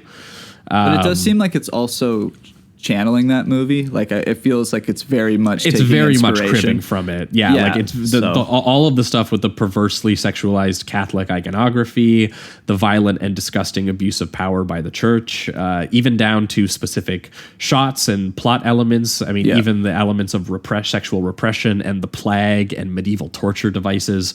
Everything that this movie does can be found in The Devils, a movie that came out in the 70s. Yeah. And it is done slightly better. So, yeah, I definitely felt more out of The Devils and the experience of Oliver Reed's performance and everything like that. So that is why it just didn't quite make the list for me. But I feel like if my main issue is that, it reminded you too much of The Devils. Yeah, it's a bit derivative of like one of my probably like a top 20 favorite of all time movie for me, a movie that I have a poster of on my wall. Yeah. Like, if that's my main issue, like this is still a quite good film. And it did have a neat little subversion in some of the character work that I liked, where it's not like a decent man kind of being burnt to a crisp for the crime of sexual liberation, but it's actually a woman, Benedetta, who's involved in the church, actually using sort of the religious institution as a way to consolidate her own power and kind of weaponizing it for her own benefit. And he tries to leave it quasi-ambiguous whether she really believes herself to be a prophet or whether she's trying to make herself look like a prophet so that she can sort of climb the ladder a little bit and do some of the things that she wants to do. And eventually use it against her oppressors. And they do a bit of a reversal where instead of the Catholic Church burning, sort of like the character who is deemed as, possessing all of the nuns to have sex with each other. In here, they actually do get a little bit of a revenge against the actual church itself and some of the male members of the church who, are very hypocritical and actually spreading the plague and spreading disease and, things of this nature. And it does get very violent when it does. It's a little digital looking, the violence. But I appreciated that, for a festival crowd, for a festival film, it's the kind of, he definitely shocked some people with some of the imagery in it. And there's some great, again, just a woman looking at Jesus very sexualized. And the whole thing about looking at Jesus like not having the genitals and then Jesus actually like showing up and being kind of like this fantasy version who's like an action hero briefly and stuff. Like there's some ridiculous Paul Verhoeven-y stuff going on in here that's, really quite still well done. So I definitely really liked this movie, but it definitely was hard in my mind to separate it from The Devils. So that's why it just barely didn't make the list. Yeah, I'm right there with you. My next one, and I don't know, we might be seeing this on your list. The Matrix Resurrections. Yes. Okay, but so for me, I did really like it. I am still in a very complicated place with it, but I do love quite a bit of what they did. The script in particular, I think, is probably the strongest part of the movie. I think the ideas they do with Neo and Trinity, for the most part, are really, really, really good. And it's those parts were the parts that I felt the most. Honestly, it wasn't like the action to me was quite disappointing, to be honest. But the stuff between them was, I felt like, electric. Every single time they were just sitting down and talking to one another and kind of trying to figure out where they were in their new place and reminiscing about the past, but not knowing that they were. All of that I thought was fantastic. And so I am going to be revisiting this one. It's something I want to tackle again. It's just, I probably am suffering a little bit from what I think a Matrix movie should be. I'm still not completely convinced, though, that is unwarranted. So I'm still fighting with it. But I did want to give it a shout out because I do think that this thing is very, honestly, brave for what Lana tried to do here. She's very brave. So I'll give it a shout out right here. Hell yeah. Yeah, for me, the last things here, I'm going to speed round just a couple here because I don't have a lot to say about them. Yeah, I've only got one more, I think, so. Okay, yeah, so I'll just speed round these real quick. One for me, I did kind of want to give a short shout out to The Voyeurs, which is something we covered. Yeah. And if you want to hear more about it, we did a bonus transmission about it, baby. which has some unfortunate kind of like 50 Shades of Grey kind of pop polish to the way that it looks. Yeah, I love that. But I had to respect that there was an attempt at a genuinely really trashy and explicit like sexual fantasy obsession thriller like this. And if you look at read anything by the director, he very clearly did his homework and watched a lot of things that we love, like things like Body Double was something that inspired him a lot. And there is some perverse visual sequencing to it.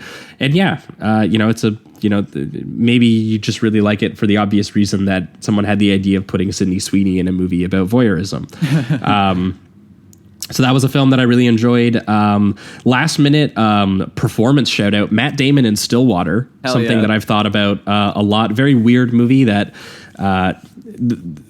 is weird because the genre movie aspects of it, where it's about a falsely convicted murder case, is kind of flat and kind of bloated. Like the genre movie element of it doesn't work super well, but the actual fish out of water character class drama, where it's just Matt Damon, very endearingly in plaid and jeans and Oakleys and trucker hats, just driving around France and doing handyman tasks with his French girlfriend and, eating at Subways and staying at Best Westerns and that kind of stuff. Just watching this kind of character who, try to slowly adapt to a different kind of life that he doesn't really think that he could have had or that he doesn't deserve. And then, kind of having the more genre elements circle back at a certain point and maybe kind of take this away from him.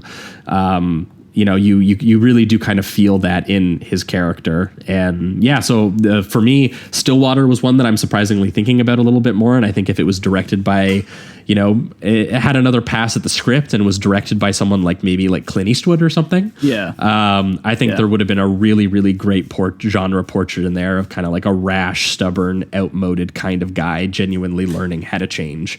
It almost could have been a Western or something, the way that the character arc works there. The Night House, which is one that I think I got off of Jamie's list. That Rebecca Hall, right? That's the Rebecca Hall one. Yeah, she has a lot of fun in that. I liked her in that. Yeah, it was pretty good, I think, for one of these. I think she has depression kind of haunted house dramas. Yeah. Which sometimes don't really work. But Hall is really good in the film. The film is shot, in a way that looks really nice. And it does have some really super silly reveals that despite the fact that the metaphor is kind of banging you on the head, it was still it was entertaining, I will say, the big reveals in the finale and everything. So those are the last of my 3-star ones. And my last two are just disqualifications. So West Side Story, disqualifying. Nice. Even though we covered it actually on the show. I honestly don't think it probably would have still been in the honorable mentions anyway. But I definitely, Steven Spielberg got to make a musical. That is the pitch for the movie. It's amazing. He's one of the most naturally gifted visual filmmakers alive. And, this was a movie that he's had in his head since he was a child, and you can tell. And if you haven't seen it, it's definitely worth checking out for that reason alone. There's a couple changes he makes that I didn't love. Mm-hmm. But there's a couple that he did that are amazing. Like, honestly, there are a couple songs that he may even do better. The Officer Krupke, his version of that song, amazing. And yeah, definitely worth checking out. And then my very last one is Memoria. People are kind of counting this as a sci-fi film because I think technically it is. Right. And for anyone who hasn't or is unaware of Memoria, it's the new film by the Thai filmmaker Apichatpong. I'm not even going to try the last name, unfortunately. Sorry, everyone, but I'm trying to speed through. This one was about a sort of. What do they call this person? A horticulturist or a botanist? Someone who's really into she's in the plants, and she's like a farmer. Yeah. And Tilda Swinton is visiting in Colombia and visiting sort of like these friends that she has who are musicians and archaeologists and everything like that. And she just literally starts hearing this weird sound, and that is the majority of the movie. Is Tilda Swinton hearing this sound, this like loud bang that just kind of occurs suddenly, and she's the only person who can hear it, and she thinks that she's going crazy. And the movie is very kind of slow and kind of sleepy and kind of gets you into, and then it's suddenly interrupted by these bangs. And it very much wants to kind of get you into the experience of this character of just kind of being confused and kind of relaxed for a little while, and then suddenly just like hitting you with these very loud acoustic and psychological vibrations. And the movie, just the way that it's shot and the way that it's paced, it's really, really beautiful. It has a lot of very ghostly kind of movement to it. It has these very alien sort of sound design elements to it, and very graceful and beautiful looking sort of like landscapes. And yeah, this, if you're willing to meet the movie at what it's doing, because you have to know you are getting into like some slow cinema kind of stuff. Yeah. It is quite an experience, and I got to see it in the theater, and I was it's only playing in the theaters, so hopefully it plays for other people. And I do think it's probably going to leak at some point before, and people will get a chance to watch it at home. But they very controversially were saying that they were only going to play it in theaters because that was how they wanted people to kind of like pay attention to it in that kind of space, because it makes a lot of sense to do it that way. Yeah. But yeah, watching Tilda Swinton just for 2 hours basically just walk through this place of where history and memory and dreams kind of just like all combine, and you're not sure what she's experiencing or if she's even awake. And yeah, it really does sort of feel like this organic flowing sort of stream of ambient sensory overload. Honestly, it's a movie that's like cool beats to study to. But yeah, I found it really, really beautiful, and it feels like the director is really, really reaching to be like, there are things that you will never understand in the world. There are things that are impossible to translate, experiences that, and a universe so big that you might not, ever be able to understand what's happening to you. But it feels like, he's trying to sort of come to terms with that. And I won't spoil it, but the last shot of the movie is a huge what the fuck. Oh, cool. And it is the most science fiction element of the film, and it really does recontextualize what you're watching. And I almost wanted to include it because of the last shot, but ultimately I didn't. Gotcha. Well, yeah, I can't wait to check that one out. I've heard very good things. I've got actually 2 that I'm just gonna toss in here, and then where's that your last one? By the way, that is me. I'm done. Okay. So you can just do it. So the first one is Heard She Got Married, directed by Charles Roxburgh. Apparently these guys have done a couple low-budget movies that are worth checking out. The other 2 are Freaky Farley and Don't Let the River Beast Get You. It seems to me that they kind of make these low-budget comedies in their hometown. They seem to be very talented. The acting is very amateur, but it kind of creates this different charm to it a little bit, like, because people are still very sincerely giving off their performances. So even when you can tell somebody isn't a professional, the lines are usually very funny, and so the way they deliver them can honestly give a new spin to it, just because a professional actor would probably refine it a little more. And sometimes when you have the amateur actor reciting the comedy lines, it gives off a kind of new energy to it a little bit. And it's very good. Also, the music is fantastic. Basically, what the movie's about is a musician that had a chance at some major success, but he, for some reason, I can't particularly remember, but he didn't take that chance. And so now he's kind of this guy around the town that people knew that he was going to be a big star, but never quite made it. So he's got a very strange reputation for his fame.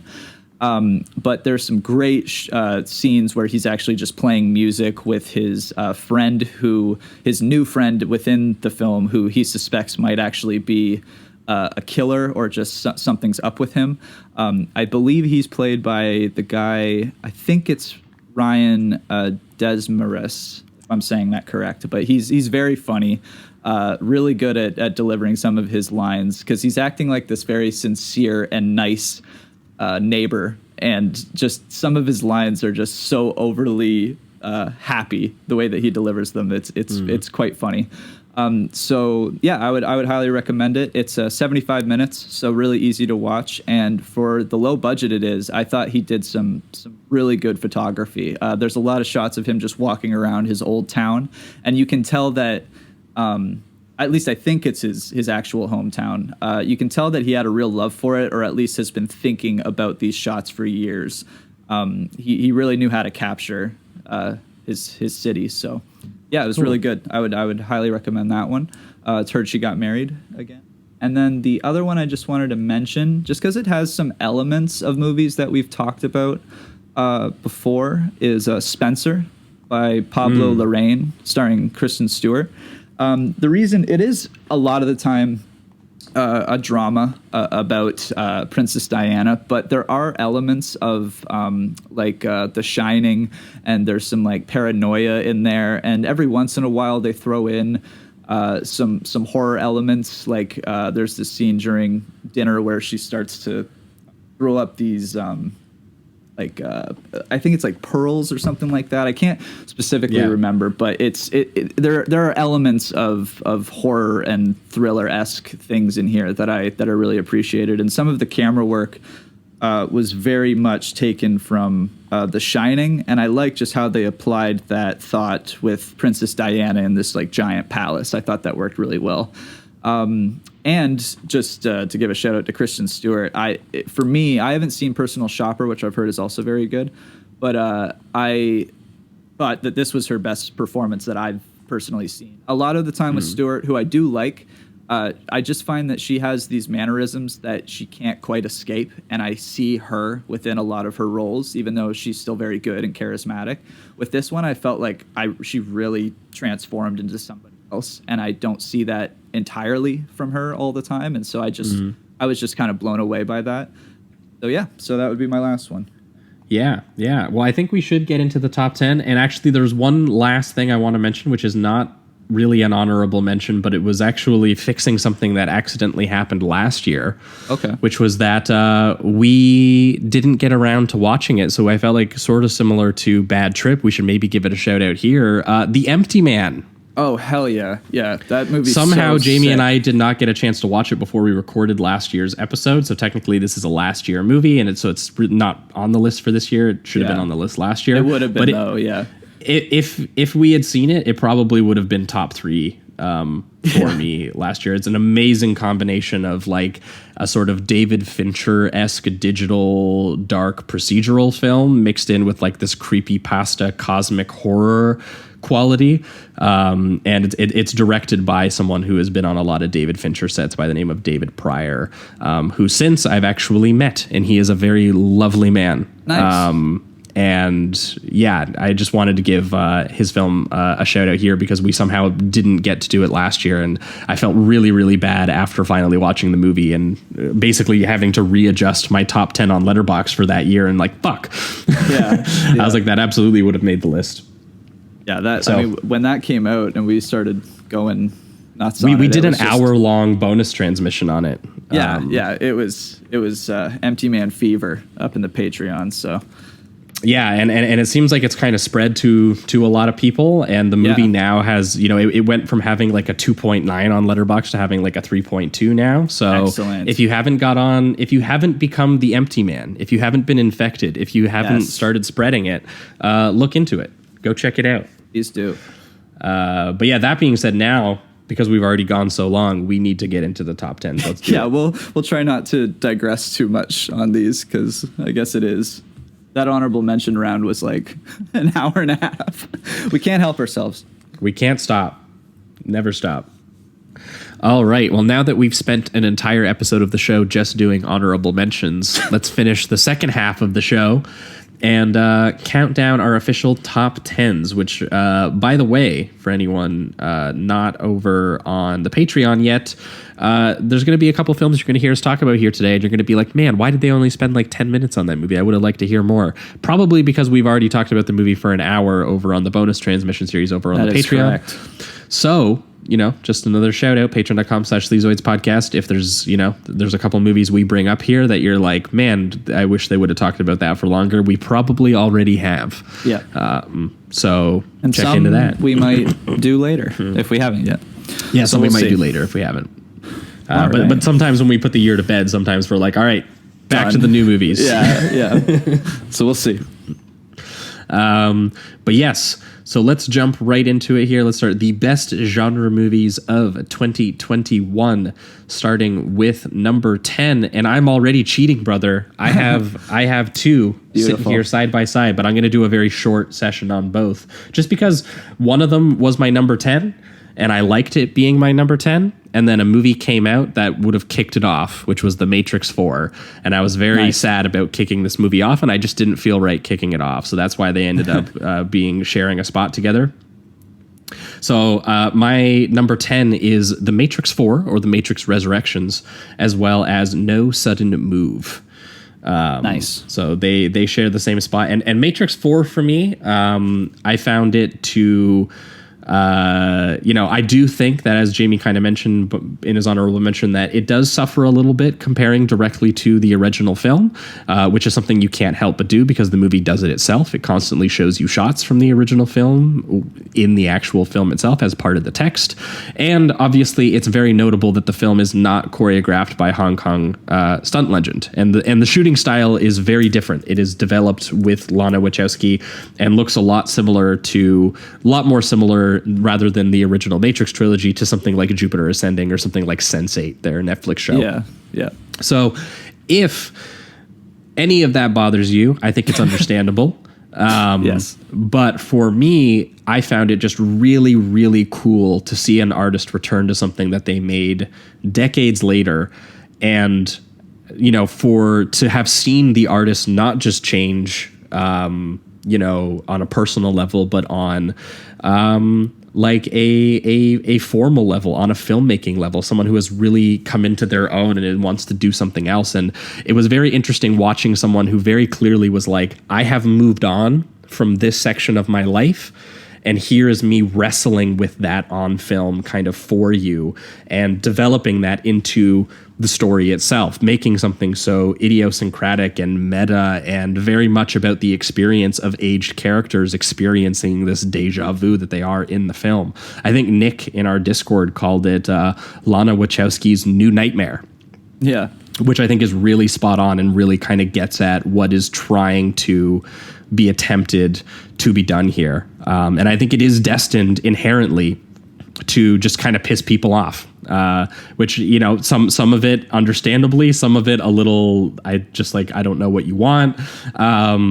But it's very interesting to, see this film kind of done in this way and be done with the very typical Wachowski, hard on her sleeve, unsubtle, nerdy, completely fueled by the belief in the power that, that love can threaten systems of power, which is something that's so corny and goes through so much of their work.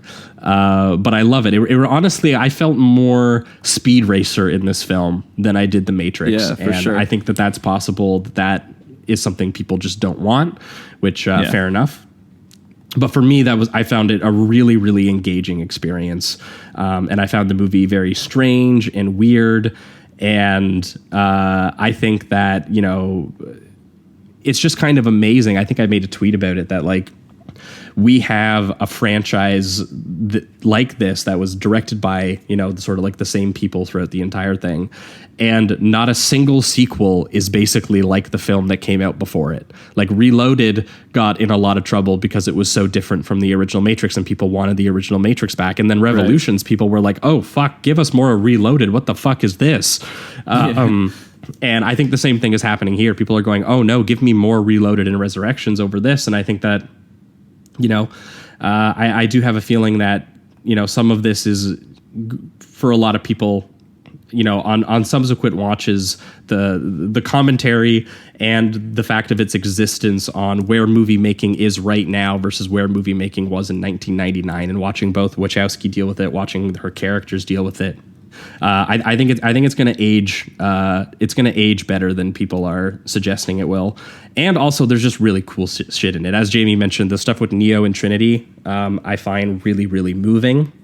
Yeah, and I find that's the strongest part for me. Yeah, that stuff specifically. I mean, even like the first third of it, which is all like Neo, which is literally the Matrix having incorporated the existence of Warner Brothers in the Matrix into its fabric, and literally like doing this very sort of like self-aware thing where like trying to trick Neo into thinking that he's actually like a Game of the Year designer. I loved seeing his like 6 monitor setup and everything like that. And having, trying to basically have him believe that, the Matrix never really happened. They're actually just, all of this memory that he has that feels like it's they're trying to convince him it's actually a story that he came up with. And so, just watching the filmmaker who came up with that story wrestle with the fact that, this thing that she created is out into the culture. It's been ingested and exploited and now algorithmically sort of like reflected back out into the world in a way that's completely uncontrollable and completely like not you anymore. Because I don't know if you heard, but they were going to make this whether she wanted to make it or not. Yeah, they just gave her basically first pass. They say, we're going to make this. Do you want to be the one to make it? So I think this movie makes more sense under that context, where she came into it as like I don't own the Matrix. Warner Brothers owns the Matrix. So what is my feelings about that? And I think Neo's journey that he goes through here makes a lot more sense if you view it through that kind of lens. And despite the fact that the action, not Hong Kong level stunt, amazing stuff, like you can tell that the movie is intentionally not focused on that in the same way that the other movies were. Like same with Revolutions, honestly. I do get it. Yeah, because with Revolutions, it doesn't have, as a set piece as good as the highway set piece in Reloaded, for example. It doesn't have anything like that in it. And I think that this is sort of similar, where it wasn't really the focus. And I did think that there was some cool visual stuff that takes place in this, even if it's, very different kind of stuff. Because I don't know about you, the multiple frame rate shit in this kind of blew my mind. The thing where they shot it with 2 cameras and they basically in post like slice them together so that some characters could be going in like super clean, pristine slow motion, while other characters were in this kind of like faster, choppier frame rate. That was actually an in-camera effect. Okay. Yeah, that I liked the visuals of that. Yeah, I really liked that. Yeah, so like that kind of stuff was really cool, and even some of the fighting, though again it's not Hong Kong levels and stuff. Like for me it was still competent. Like it still levels above the kind of shit that you would see in a Marvel movie. Even though people are kind of like throwing that, so I think some people are complaining that the Matrix has been Marvelized, but I don't think that that's entirely true. I think there's half truths. I don't want to get into the rabbit hole, but like, yeah, I mean, I don't want to get too crazy into this, but it's just the comedy did not work for me. Tonally, I felt like it was just in that sense like Marvelized 100%. And I understand that. I think that kind of wraps up with her meta critique that she's doing as well, with Warner Bros being involved and the executives making a lot of those jokes themselves, not Neo. I get that. It's just that when you throw those jokes in, it just does change the tone of the movie automatically, in my opinion. So, Gotcha. But yeah, I didn't feel that as strongly. I definitely felt that it was like baked into the industry commentary stuff, and that the sort of cynical way that the Matrix has been ingested and then shot back out by a studio. 100%. I agree with that, and I like the overall critique of it. It's just that when you apply it to the film, it's still that's what I have to now watch. Like I don't need executive Marvel jokes in my Matrix film. I don't want to feel like I'm shitting on it because this is your top 10 here. That's why I didn't want to like start start going too hard, but I just felt well, like, we just haven't had a chance to talk about it because we didn't. It's one of the few we didn't do a bonus transmission on, right? Yeah. So I just felt like the comedy just kind of swiped the tone that I was. Maybe it's just the tone that I'm used to, but it's just like at the same time, I don't like this tone in general. So that's fair. But I also wasn't talking about comedy. I was talking about the action at that point. Was what people were saying was like, oh, that was marvelous. like really bad. Yeah, no, I don't think. I mean, I will say I do think it's subpar. I don't think it's good. But I don't think that it is as like it's like Shang-Chi is way worse. 100%. Not even close. Like that kind of thing. I didn't mind the fight between Neo and Jonathan Groff, who's playing like the new version of Smith, and I actually liked the new performances by the characters who were playing old characters. Like Groff, I think is really good as Smith, kind of like echoing his performance in a way that I found intriguing, and then Yaha, who's doing Morpheus. He gets to do like a really strange version of Morpheus, which is really cool because the premise is that like Neo, it's Morpheus translated by a computer program version that he has developed. Like it's not the real Morpheus; it's like this fake version of him that's like his friend. Yeah. So that kind of stuff was really cool. But yeah, we won't get too deep into the Matrix because I still do a bonus transmission on it. Maybe we'll rewatch it and talk about it or something like that because I know it is kind of the talk of the town right now. But I do think that it's flawed, and I acknowledge that it's flawed, but I do think that a lot of the pros and weirdness of it outweighed a lot of the flaws watching it for me. And I do think that despite the fact that it is this very hyper digital kind of sentimental mess of a movie, I think that it really does effectively blur the fiction and reality that it's trying to do between both the industry and the existence of the Matrix in our world and just the Matrix as it is and all the iconography. And you know, I don't even know how you would come back to the Matrix after the Matrix changed what action movies were for 2 decades, you know? Yeah, I mean, like in a way, the thing is too with it is that I didn't even really want this movie. So, and then when you find out that Warner Bros. Basically told Lana like we're making it regardless, I totally understand why she's doing what she's doing in this movie, and that part of it I respect the hell out of it. It's just that. It's definitely a very personal film in a Matrix film, especially having 3 prior. That say what you will, they are all different, but they have a very consistent tone that is not this movie. Sure. And so I just I think that's what it was. But I do love when I'm watching it the middle finger that she's clearly giving to the industry and just and kind of like and I don't mean this as a negative thing. A certain type of fan that had certain expectations that I do have a respect for. It's just kind of similar to how I feel with like Spider-Man 3, for instance, where it's like you can tell that Sam Raimi, I think, was doing a similar thing in a way where he was kind of giving a middle finger in certain moments to the execs that wanted specific things. And I like that movie, but there's once again, it's just because of those tonal changes that he does in order to flip the bird, it changes the film for me and how I perceive it. And then having the 2 films, or in this case 3 films prior, that have this kind of locked in tone, it just, the curveball doesn't always work for me. That's I guess what I'm well, we can dive more into it another time.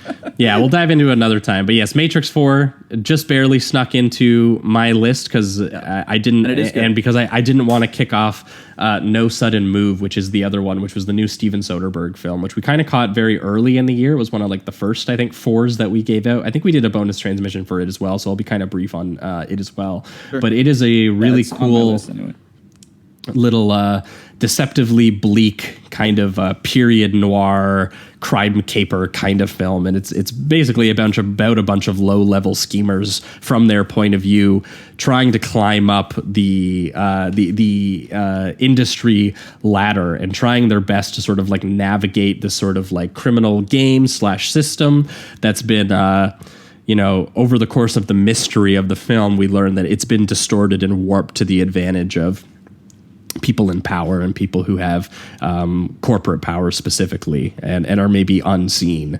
And basically, you know, they're the house. It's all of these small time thugs basically pointlessly wrestling against the fact that, you know, the house has the advantage.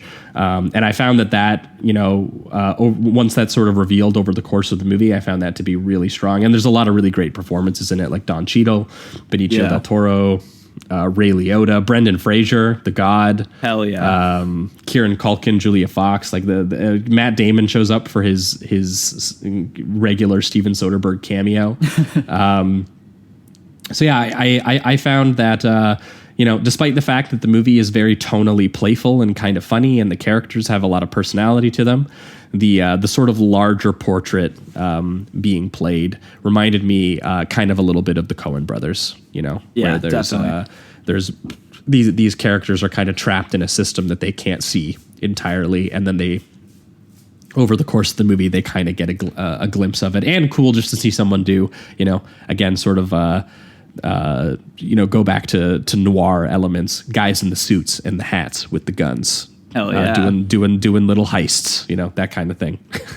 Absolutely. A lot of fun. Well, speaking of guys in suits and doing, not a heist, I guess, but like espionage, my number 10 is Cliff Walker's. We can actually scratch 2 off here because it's my number 9. Oh, that works. And that's directed by, why don't you say it so I don't fuck it up again? Zhang Yimou. Nailed it. And sort of like Abel Ferrara, a director who, as long as he keeps pumping out a movie a year, he'll probably be on the list most years. Yeah, he's got such a control of his style. It's unbelievable. Like basically with this film, the reason it worked for me, because I'm not entirely sure how historically accurate it is, just given the country behind it, like, because I know that a lot of these have to be approved by Z. So it's just that sometimes that can get a little muddled when they're trying to tell a history based on, you know, the country. So, but what I will say is that the craft itself is unbelievable. I mean, it's such a well-controlled and kind of slow-paced in parts thriller. It's essentially about a group of people that were trained in the Soviet Union coming back to rescue some people that were captured, and they use a Unit 731 as one of the institutions that they're helping people out of, that they're helping people out of. And if you haven't looked up Unit 731, it will ruin your day. But it is essential after dark reading, in my opinion. But it is atrocious. Like it's a full wiki page of just some of the most horrendous war crimes that you could ever read. Like it's unbelievable what they did in those institutions. And the film does kind of dive into a little bit with showing the shows like shock therapy on some of the prisoners, and it shows I think it shows a little bit of waterboarding and just a bunch of stuff. And quite honestly, the film, if it wanted to, could have gone even deeper, because Unit 731 was truly like hell on earth. So I did kind of appreciate that they dove into some of that history. And yeah, overall, it's just very, very well composed, and he even throws in a little bit of his martial arts knowledge within the movie too, which you wouldn't expect, just given that it's like a fedoras and pistols kind of film. But he has a moment, for instance, in a train where there's like this 3-part struggle that's going on. Somebody's being strangled, and then the other person that's strangling somebody is also being strangled by someone that's doing it with a ribbon or some type of scarf. And in order to make it tighter, the person does this like spin move on the ground and then pulls it even more, and it's very stylized and almost martial arts esque. And it was just cool to incorporate that into more of like a crime espionage film. So yeah, just a lot of really, really good stuff in this. So I would highly recommend it. Cliff Walker's, and this was a last minute addition too. So yeah, this was a last minute watch. I was glad I remembered to to throw this one on because it came out. I think it came out like just as theaters were reopening for us, and it only played in like a couple theaters. So we didn't. I wish I had a chance to see it in a theater because some of those images were really pretty. Yeah. And very despite the fact that it's very slickly made because it's Jang Yimou. He was on the top 2019 episode I think for Shadow. Yep. Which was obviously incredible. And obviously this is the guy who directed Hero and, House of the Flying Daggers and Raise the Red Lantern, incredible Chinese filmmaker. And yeah, watching him get to do like sort of like noir pulp like this was really cool. And that it's like a combination of like, because he does kind of wuxia action films and stuff like that. So there is an action element to it where it's kind of like a men on a mission. Something like Where Eagles Dare was something that I thought about a little bit. But then it is really gruesome in terms of what Jamie was mentioning. Like, the fact that this has like torture and execution sequences, like the history is really gruesome. So it doesn't let that off the hook.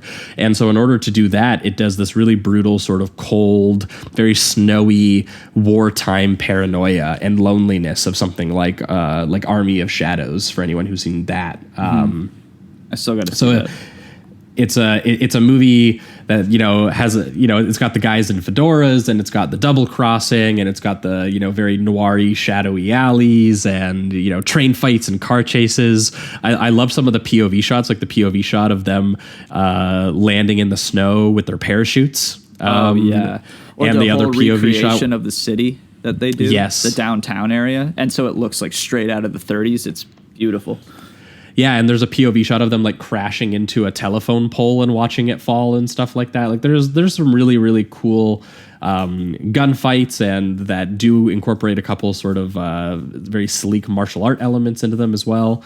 But yeah, I think this was like really, really well done. It was a little convoluted and sometimes a little hard to follow. Yeah, I was the a little exact confused. plot. But I was like that with Shadow too. Like he does find he either, because he doesn't write these, right? He finds scripts, I believe. Good cue. I'm not sure, but regardless, he did write this one apparently, or he's a co-writer on this one. Okay, and Shadow. He just loves like really deep and rich material because I find a lot of his movies to be hard to follow, just in the sense of its overall plotting and character decisions. He likes a lot of characters with hidden agendas. That's it, right? Yeah, sort of fucking with each other. Yeah, a lot of double crosses and political strife and stuff like that. He's very much into politics and war right now with his current film. So because of that, there's a lot of baked into it that I feel like even if it was like just a normal Hollywood film, I would also be confused by every so often by like why exactly did he make that choice or sort of anything like that. Yeah. But yes, if you just want to see like what is essentially a very sort of noiry, dark pulp kind of espionage war movie with like really cool little action sequences when they pop up and a really sort of unforgiving, sort of cold, snowy vibe to it that honestly reminded me of things like The Spy Who Came in from the Cold. Yeah, definitely. That the ending of that movie was something I thought about while watching this movie a lot. Also, I thought about filmmakers like Hitchcock and like Fritz Lang and other people like that. It's really cool to see Jang make something in this sort of like visual department, because I don't think he's ever sort of like popped these references before. He's always trapped making sort of like wuxia films, not like World War II films like he is here. So I think that's really cool. And also there is some Tarantino-esque like spaghetti western twanging in certain parts too that I thought was kind of funny. And and I found it does have despite the attempt at something kind of nice near the end, it is quite mournful and bleak and kind of brutal. You do see people going through hell to get there. It's that kind of story. Yes. But yeah, check it out. Cliff Walkers. And that was your 9? That was my 9. So what's your 9? Okay, my 9 is Old by M. Night Shyamalan. Ooh. So I really liked this. Most of these I unfortunately didn't get to rewatch. So like I said, I think in the beginning of this episode in general, some of these could probably be swapped on any given day. But right now, Old is number 9. And M. Night Shyamalan, man, he's getting such a bad rep these past couple years. And even with Glass, which I think was at least more well received, it's still for a lot of people in that like low 3 territory, it seems. And I just think that he's probably the most underrated director out right now. He just always gets shit on, and this is just another example of a great idea with an interesting execution that people just dismiss as bad, like just because it's something that I think they're not used to, and the ideas are maybe a little silly, but he's always diving into those ideas with such curiosity and bizarre choices that I find him endlessly intriguing. Even when I think something is kind of maybe weird and that's not, or funny, and that's not necessarily the tone he was going for, he still finds a way to create an interesting commentary with it. And I hate that he's been shit on. So that's what I wanted to start this little this little review with, was just more. We need more support for M. Night, because he's one of the only guys making like original movies, and has his own style along with it. So I just absolutely love this. But basically, it's if you haven't watched it, it is about a family that goes onto this beach, and it seems as if within this beach it has the power to make you age. I think it's within 24 hours, so you live your entire life within one day. And the movie basically just takes a look at these different scenarios where it's like, what would it be like for teenagers to grow up in that amount of time and have to deal with pregnancy within an hour of your lifespan, and then it even gets into stuff like body horror, where it's like it deals with the healing of the body and how much time that would take. So now that, if you break your arm in a different way, it used to take, a few weeks, maybe a month to heal back up. And now it's only going to take 5 minutes. So if you don't set that thing into place, it's going to get a little wacky. And I just like that he incorporates those ideas, and he keeps it fresh. So yeah, I really enjoyed this movie, and it got shit on. Right now it's at a 2.6 on Letterboxd, and that is a crime. So please go see it if you haven't, and I hope you like it. Hell yeah. Yeah, I'm going to remain quiet because we might hear about it a little bit later. Nice. As well. Because, yes, I think that Jamie and I are both on team M. Night. Yes. Deserves better than he receives right now. Absolutely. So that was Jamie's number 9. For me, my number 8 is probably the most expensive movie on this list, No Time to Die. Nice. The new James Bond film, the last outing in the Daniel Craig series. We did a really big bonus transmission on this, so I'm not going to say like too much that you guys probably haven't already heard, but I found this to be surprising. I mean, like, I liked all the Daniel Craig Bond movies, so yeah. I think Jamie and I are maybe like one of the weird people on the boat of like all of these movies were good. Yes, and that this was a fitting way to finish them off. And I really liked Craig in his tenor as Bond. I think he had a really cool sort of blunt force quality to his sort of physical demeanor. But then he also brought a lot of sort of vulnerable woundedness to the character. And I think that this movie really, really went back to the original Casino Royale, sort of the animalistic brutality of this character versus his kind of, his emotional instability that he, maybe would prefer not to have. And I think it brought a lot of those elements really, really full circle, and basically crafted this really cool, sort of, big expensive action movie where you have Fukunaga, who is this gamer junkie, this Xbox junkie, and he's doing like full Metal Gear Solid action set pieces. He's got these gorgeously composed, sort of like location images. He's spinning cameras, doing cybernetic eyeballs, the tactical running and gunning. There's bodies crushed by cars. There's POV shots like attached to objects and cars while they're moving, the huge stunts and explosions, magnets, nanobots, everything you could want out of like a classic kind of Bond. And it's fun. Even has a giant layer that combines like Eastern minimalism with like the texture of sort of like a wet concrete, like nuclear missile silo almost. The action choreography I thought was, despite it was cleanly shot, but also it had this kind of like very grounded, dirty quality to it, like that staircase oneer, where it's just like the sheer determination of him to get up those stairs and like using bodies as meat shields and just like destroying people, cars flipping in like single dolly pans across the Norwegian forest. Like there's so many set pieces in this, I can't even talk about them all. The Cuba set piece is amazing. So lots of really, really great set pieces, all sort of doing kind of a bit of a victory lap on all the skills that James Bond, has as a state sanctioned killer.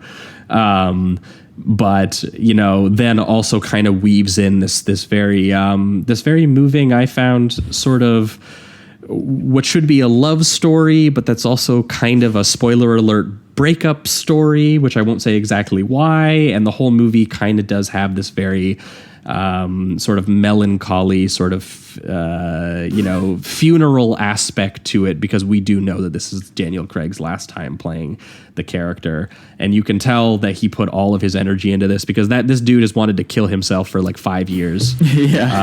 And you get that kind of weariness out of his performance, but also you can tell that he really put the effort in, because he was like, I knew. He basically is the one who decided what the story was going to be. He was the one hiring and firing writers.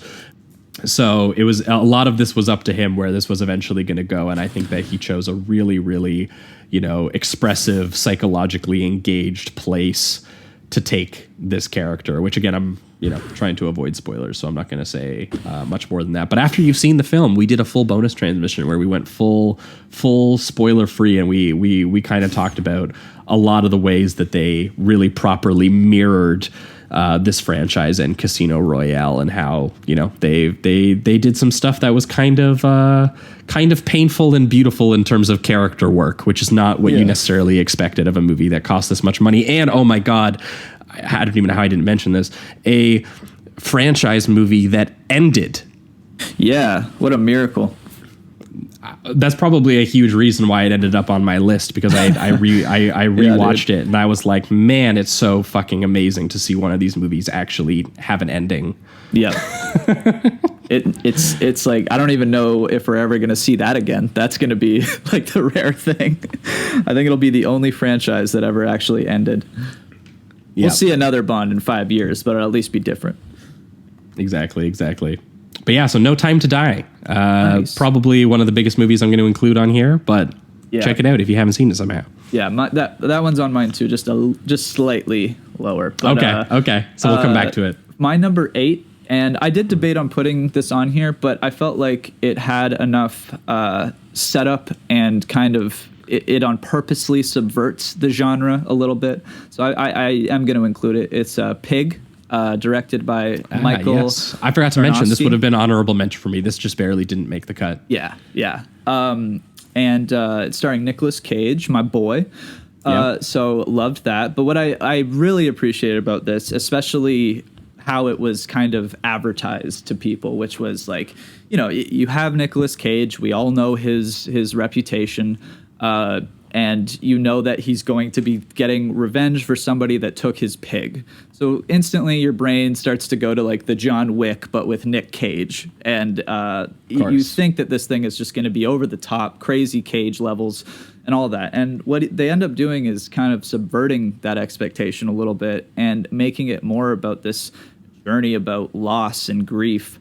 And by the end, a little bit acceptance of that grief. And it's, I felt like it was a really beautiful movie. You have a Nick Cage performance that isn't over the top. He's not trying to do his Cage thing. He's actually a really composed character that's trying to, that has very clear motivations and isn't leaning into the expectation of what you think this kind of movie was going to be. So I really appreciated what it ended up being, and I also like its commentary on how it's almost like it's sad that he's become this recluse, but in a way it feels as if it's what he found happiness in.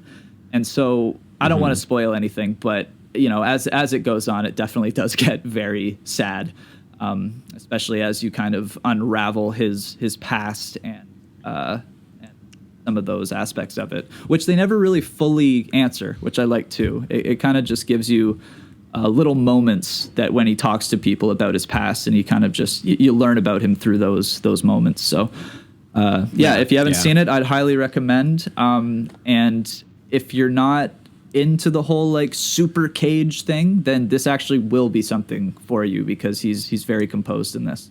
Yeah, he's doing something really, really special in that movie. The only downfall for me was that I did think some of the sort of like underlit handheld kind of style to it. I did wish there was a little bit more of a sense of style to it. It definitely felt like a lot of films that I've seen play the indie festival circuit, like the Sundance circuit and stuff like that. Yeah. But beyond that, like on a writing level and a performance level and what it's going for, it is really cool to see what is inherently a revenge premise just like fully subverted in the way it is to be just emotionally explored rather than physically explored. And I think it's smart to get somebody like Cage to do that and then bring it into a more grounded story, because that was the sell at first when no one knew about really what it was. And I think that's very smart. Yeah, they were like, someone fucking took his pig. He's going to go kill them now. And instead the movie is calibrated to be a lot quieter and mournful and kind of strange and honestly kind of anticlimactic, because that's the experience of this character who is going on this kind of revenge odyssey, but it ends up being not about his revenge odyssey and just about how he has changed as a person through the process of how his artistic passion has kind of been drained from him, both by the industry and by heartbreak. So if that at all sounds intriguing to you, I would definitely check it out. And Cage, he is as toned down as the movie needs him to be, and it's really something special to watch him navigate a different kind of performance in that way. It was a lot better than the actual Mega Cage movie that came out this year, right? Which what was that one called? Prisoners of the Ghostland. Prisoners of the Ghostland. Yeah, we talked about that because we're huge Cage heads, and we talked about that. We were like, Mega Cage, and I just remember being, man, this is like one of the first times I've been disappointed by Mega Cage in a while. Yeah, it's because and also it was. I mean, I think we discussed that half the movie didn't kind of go with Cage on that, so it starts to not work the moment you don't have the matching energy there. So but Pig, definitely worth checking out. Yes. Oh yeah. For me, my number 7 is The Last Duel. Nice. The new sort of medieval sort of historical drama with like a little bit of like it ends on a big action set piece. Oh yeah. So that was why I was able to qualify it for this a little bit, is that it definitely has some disturbing elements to it. It does have some good sword play though during the war scenes. They're a little bit few and far between, but they are brutal. They're gory though. Yeah. Ridley is really good at that kind of very muddy, ugly, on the ground kind of swords play, and the kind of really sort of like the weight of how heavy the armor is, and the way that a sword really gets into someone's jugular and just like sprays everyone around him and stuff. Like that kind of stuff in this is really solid when it appears. But for anyone who hasn't seen it, the very loose premise is that it is literally about one of the very last, or maybe even the last recorded duel to the death in the courts of France under King Charles VI. And it is Matt Damon as Jean de Carouge and Adam Driver as Jacques Legris. Thankfully, because Ridley is a god, not doing French accents. He was like, fuck you, just pretend they're French, like whatever. They're in France, you know it. Yeah. And the sort of inciting incident and the reason behind this duel, which they open the movie by kind of setting up that this duel is going to happen. It is happening because Adam Driver's character, Legris, rapes Matt Damon's wife, Marguerite Ducarrouge, played by Jodie Comer. And there is a really cool sort of structure to this film, as many people have already pointed out. It's essentially Rashomon. With a little less ambiguity. A little less ambiguity, yes, I would say, just because they do they essentially show you Matt Damon's what happens in the film from Matt Damon's point of view. The second chapter is from Adam Driver's point of view, and the third chapter is from Jodie Comer's point of view. And the first two sections are written by Matt Damon and Ben Affleck. Yep. Who also appears in the film in a really great slimy role. And then Nicole Holofcener writes the last third from Jodie Comer's point of view. And yeah, the movie basically just traces and navigates the sort of the minute psychological points of view that each of these characters have, and the way that you can kind of distort the way that you see the world, and that allow, for example, in, you know, the world of, you know, this specific time period anyway, that allow these men to think that they are romantic, charming warriors, and dealing with codes of honor, and, you know, where a man is as valuable as he is to his king on the battlefield, and, you know, this is the way that they view the world, when actually it is a lot more bleak and sort of mundane everyday reality for women, that there is no sort of codes of honor, that, you know, she could be assaulted by her husband, she could be assaulted by this guy, and there is like no sort of mode for her to get any kind of justice for that she is essentially treated by everyone as petty property, and even the justice that is had is done between the two men. Like, she just has to stand there and hope that he defeats Driver. Yes, yes, and essentially, like, whether she lives or dies is and dies painfully, by the way, like being burned to death, and, you know, everything, and her child being killed, and whether she lives or dies is all up to this very ugly, hyper violent pissing contest between these two guys who just are technically fighting over land, right? Which is like really, really crazy, you know, thing to experience emotionally. So when you get to the Jodie Comer section of the movie, you're just kind of like, you kind of know the basic plot beats of what's happening, but her perspective does really solidify a lot of what it's doing. And the movie there's a lot of really great character subjectivity, where you're constantly returning to moments throughout the film that characters kind of remember just vaguely differently. One of my favorites is the one where Matt Damon and Adam Driver already have beef, but they're deciding they're going to squash the beef, and they go to each other's party, and every single section it changes who is the one who says the line that's like, let us finally move forward, and like, I can't remember exactly what the line is, but in Matt Damon's version, he's the one who's like the gracious one who's trying to be nice. In Adam Driver, it's him, and then in her version, it's neither of them. It's like one of the squires or something. So there's a lot of really great, engaging sort of character subjectivity that you get as with the 3-part structure. And Ridley realizes it, I think, with a lot of like misery and weight to it. And a lot of it is just waiting for this duel to eventually happen, and finding out the logistics, and everything. It just gets more and more absurd as it goes on, that you're just like, how does no one see that this is what she sees, that this is how the world operates, and how horrifying it is, and how unbearable and almost existential the actual fight is. Like, how much is at stake for her over these two guys just beating each other up in a pile of mud by the end of the film is insane. And it's a very, very tense final fight. Very, very gruesome. I won't say exactly what it is that takes place, but I will say that it is disgusting. And he definitely leaves you, despite the fact that, you know, there might be a little bit of like catharsis built into what just happened in the real history. You don't really feel it. You are definitely left sitting there in the mud with the corpses, just being like, what the fuck? Yeah, I'm glad she's not going to be killed, I guess. Yes. Also, this movie made one of the best press tours I've ever seen by Mr. Ridley Scott. So Yeah, Ridley It's worth Scott it just just telling for that. journalists, fuck you, fuck you, fuck you. Yeah, or just telling people's like, there was one where they said some guy was like, I was watching it with my buddies and I thought it was pretty obvious that her point of view was the truth, but they were thinking it might have been one of the other two. And Ridley, He was like, are you fucking are you joking? a fucking idiot? Yeah, like it's just great. Anyway, Ridley's the king, but that one will be on my list a little later. All right, cool. You're number 7. My number 7 is one we have mentioned, No Sudden Move, by Cool. Steven Soderbergh.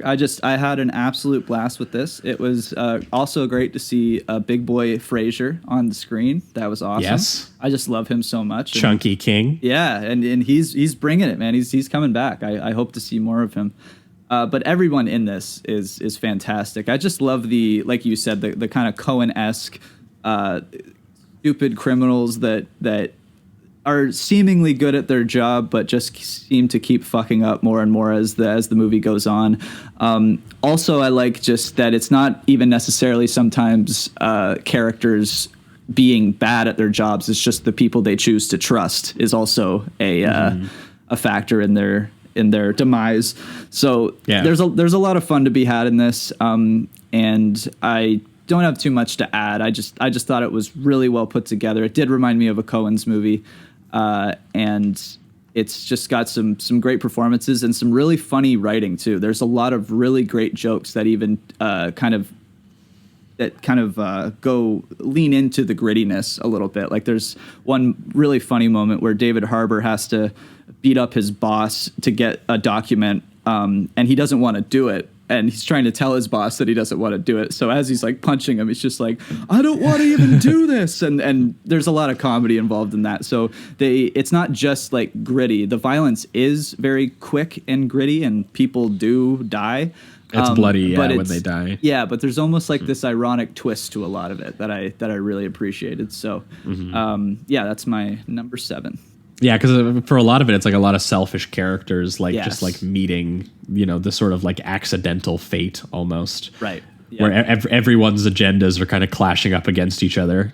Yeah, and I love that. It's just, it always leads to really fun pacing. Like most of those movies are really fast paced, and this one is no exception. Like it really just, as soon as it starts, the entire scheme is entertaining endlessly, and every character's inclusion in that scheme is very interesting as well. A lot of good crisscrosses and all that. So Yeah, and despite the fact that it's old fashioned, it has this really sort of unique kind of like modern look to it as well. Yeah, where it 'cause of the does digital stuff.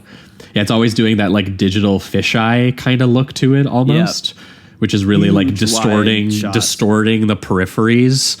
In a lot of really cool ways, which I think makes a lot more sense when you realize that these are characters with tunnel vision, essentially. right, yeah, 100%. Would recommend. But yeah, cool movie.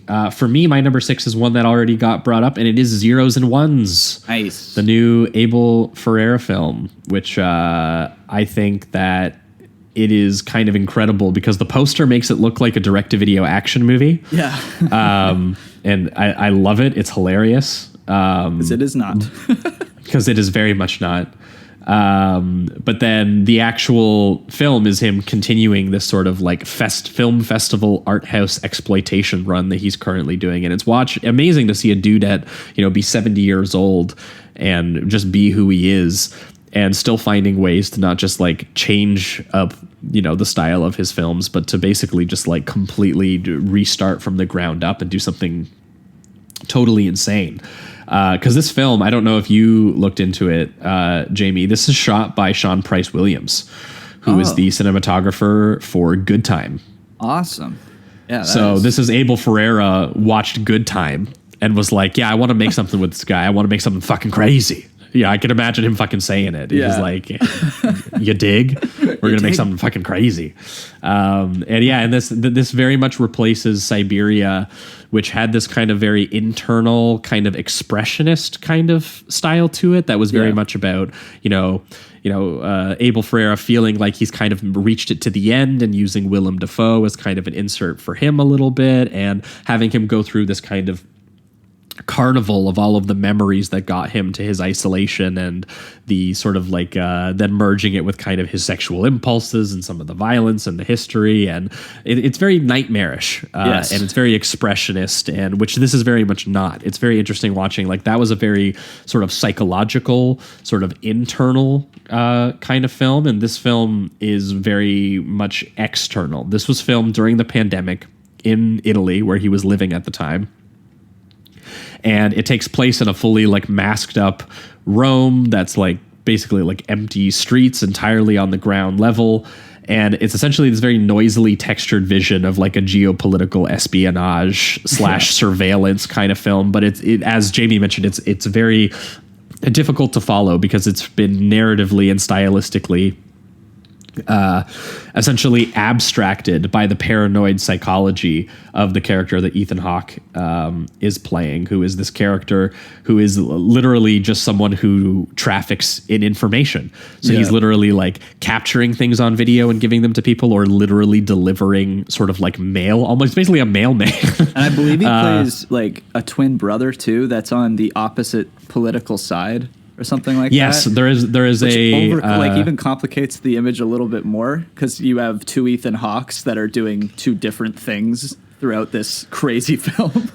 Yes, because he's basically working for like the fascist state, right? And then his brother was sort of like the revolutionary twin brother, right? And yeah, it's literally a movie kind of like split like that. You can tell that Abel Ferreira is in like a crazy place right now. And yeah, it's really cool to watch him just make something so sort of fresh and digital and about sort of like the literal ruin of the old world, and watching Ethan Hawke just like, you know, go around this Italian architecture doing just these very disgusting things. It's honestly like a mix of like a digital diary war film. Reminded me a little bit, I don't know if you've seen it, Jamie, of Brian De Palma's Redacted. No, I haven't. I don't think which is his sort of quasi remake of Casualties of War, but updated for like kind of like the Iraq War era. And when it came out, like Fox News was making like saying that Brian De Palma was like the most anti-American person who's ever lived, and because in the middle of the Iraq War he did a movie about, you know, like these American soldiers who obviously like rape a woman, and but the style is what I was reminded of, because it's done on like this almost mid 2000s camcorder kind of aesthetic, kind of that it look that movie kind of has. And that was what I was thinking about, where it's kind of like this video diary war film mixed with like a real apocalyptic kind of vibe, plus documentary images of this like real currently in a lockdown Italy. Yeah. And so all of that stuff was really, really cool. And yeah, I just found the movie, I found it very filthy. It has a lot of sort of political bleakness and futility to it. And this sort of, I love movies that have this kind of stylistic sensory overload this kind of film has, and it is designed to overwhelm you to the point where you don't know what the fuck is happening. It's like digital grain and drone images, glowing screens everywhere. There's like digital video images of the soldiers themselves videotaping them waterboarding people in like this like neon colors. There's expressive electric guitar wheeling on the score that almost sounded like Heat. Hawke himself is carrying around a DSLR camera as the character so that he can film things like corpses and then also like sex scenes. Yeah. And yeah, like Jamie, I can't say I completely followed every narrative development that was being done about sort of like the double crossing and the shadow networks and the twin brother. And there's a whole thing about him sort of uncovering like a false flag attack of some kind. But I will say I felt this movie the same way that Ethan Hawke was saying that when he read it, there was something that he kind of got out of it that, you know, wasn't necessarily explicated upon. And I think that there's just something so intentionally kind of hazy and muddy about the film and its depiction about an information war that you will just never understand. And instead you're just going to like wander this ruin and this destruction and the crumbling systems and everything. And there's that one point where Ethan Hawke says, he gets so many great lines about like God and stuff too, but one of my favorites was when he said that Jesus was just another foot soldier. Like that's what he would be if he came to Earth right now. And I was just thinking that is what Frere is at right now. Again, he's always got that Catholic guilt element, and he's like, yeah, what if Jesus was in a digital paramilitary hellscape of our current world right now? Yeah. And then what if also Jesus was a cameraman who had to bear witness to all of the atrocities that we do to each other? So yeah, the fact that exists is honestly like really, really insane to me. And I think this movie was like genuinely beautiful to look at. And I think that Ethan Hawke was really committed. Same with Willem Dafoe. Both of them are just absolute gods for like still, basically signing their, they do their paycheck movies and then they do a movie like this. And I think that movies like this are so important for these artists, because I think Ethan Hawke even said it in the way that he literally opens and closes the movie, which is part of the movie, by telling you about, this. And I think it was partially to get it over the line, so it was feature length. Yeah, maybe. But I liked that he said that one of the ways that he feels about as a performer now is that you choose your projects like you're lifting up someone who you think is an amazing artist. And like, that's what he said. Literally, he was just like, Abel Ferrara came with this to me. I did it because I think that he's an amazing artist. And that's, and I think that, if my fame gets something that, he wants to say out into the world, then it's worth it. And I kind of agree with him. But yeah, that was my number 6. Your number 6. My number 6 is No Time to Die, James Bond. Oh, James Bond, baby. Yeah, I don't have much to add. I mean, the action in this is unbelievable. The set pieces are crazy. And I just learned, I think through the Discord, that the majority of the action sequences were actually like a set that they built, even the Brazil part, which it just looks so authentic. I'm amazed to hear that. I'm sure some of it was on location, but apparently a lot of the action stuff was actually a rebuilt set. So just incredible filmmaking. And that's just what I heard. So maybe I'm wrong. But regardless, I thought this was a very fitting end to this version of Bond. A little bit of my like fan boyishness of Bond was mad at maybe initially at just the balls that it takes to do what Fukunaga does. I rewatched it over the holidays with my mom, and I will say that she was not stoked. Yeah, and as a like, just because it's the character that we're dealing with, I can kind of understand it. But I just think that if you're watching the previous films that Daniel Craig starred in, at a certain point, I think you kind of have to realize that I think this was the only way it was gonna go. But I'm trying not. Yeah. I'm trying not to spoil, but it seems probably a little obvious. Regardless, I think that these 4 or 5 films are just a really great version of Bond, and this ending here, I think, is a perfect ending to this specific and very tragic character. So yeah, that's all I pretty much have to say. Really fun Bond is on the way for anyone who was very sad that we got nothing but like sad boy Bond for 10 years. Yeah, and yeah, I'm looking, to be honest, I'm very much looking forward to the inevitable fun Bond that we're gonna get, because it is gonna be fun to see that the modern film technology that we have, but applied to a very fun and more episodic Bond, I think would be a good thing. But the fact that this version of Bond exists, I think is very good. And I also think, I haven't read them, but I've heard multiple times that the books are a little bit more in line with a very serious tone and a agent that actually does reflect on the things that he's doing. So I think that this version of Bond is very fitting and a necessary version. So. Yeah, this will be my number 6. Sweet. My number 5 is something we already brought up.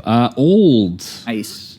M. Night Shyamalan. We did a big bonus transmission on this as well, so I don't have a whole lot on to add about what Jamie was talking about. But I do think that I could see why this would be disappointing for people who were hoping for like a comeback from like Unbreakable or Signs or the Village era Shyamalan. Yeah. Mostly because this is more of a sort of high concept genre film than it is necessarily a character film in that kind of way. Even though, again, he always finds way to get character detail into the writing. I don't think this is not like is explicitly not a character film. Yeah. But it's just, it's not in the same way that those films were. It's more of a strange hybrid between kind of like the stuff that he's been up to lately, the more sort of lean genre things, something like The Visit, right? Was something that I thought about. Something also like The Happening. I was going to say that which is I think what most people are kind of feeling about the film, and which is why a lot of people do think The Happening is like that so bad it's good, rather than probably more intention than people think. At least that's still like a 3 for me, but yeah, it's not one of my favorite Shyamalans, but like it's definitely there's some really dark imagery in that film and stuff that works more about that film than people give it credit for. Like the whole social breakdown stuff, there is a chilling mood to it sometimes when some of the questionable performances aren't distracting you. And so but for me, yeah, I think that like old like if sort of you can take Shyamalan, doing his more sort of conceptual genre exercise mode. There's a lot to really love about this movie. Like it's shot beautifully. The 35 millimeter is great. The way that he shoots the beach and how sort of like elemental everything feels, like the uncensored performances that he does, where people will be talking, but they're like on the side of the screen. Yes, there's so many like abstracted imagery like that. There's so many perversely emotional like body horror set pieces as well, where again the concept of mortality and decades of life experience being collapsed, not just into, as we mentioned, like this accelerated logistical time frame of like you're experiencing things happening at a faster rate of time, but sometimes happening in real time in single shots. There's like constantly roaming slow pan tracking shots through a lot of this stuff that gives a lot of visceral impact to the eventual genre shocks that end up hitting you, like when they're trying to perform surgery and the body keeps healing so fast that they can't actually cut the tumor out, or when the little children get old enough to the fact that they're kind of like in their late teens and that they discover what sex is and they get a woman pregnant. That shot where it's showing the one person walk along the beach and then it does a quick pan over to the kids and you just slowly get closer to them as you realize that she is like holding her belly and what's happened. Like the visceral impact of that is just amazing. And then the fact that he always frames it within this sort of emotional clarity of all these people in close up like reacting and how do you react on such a quick time frame. Like one of my favorite aspects was that it was just structured in real time.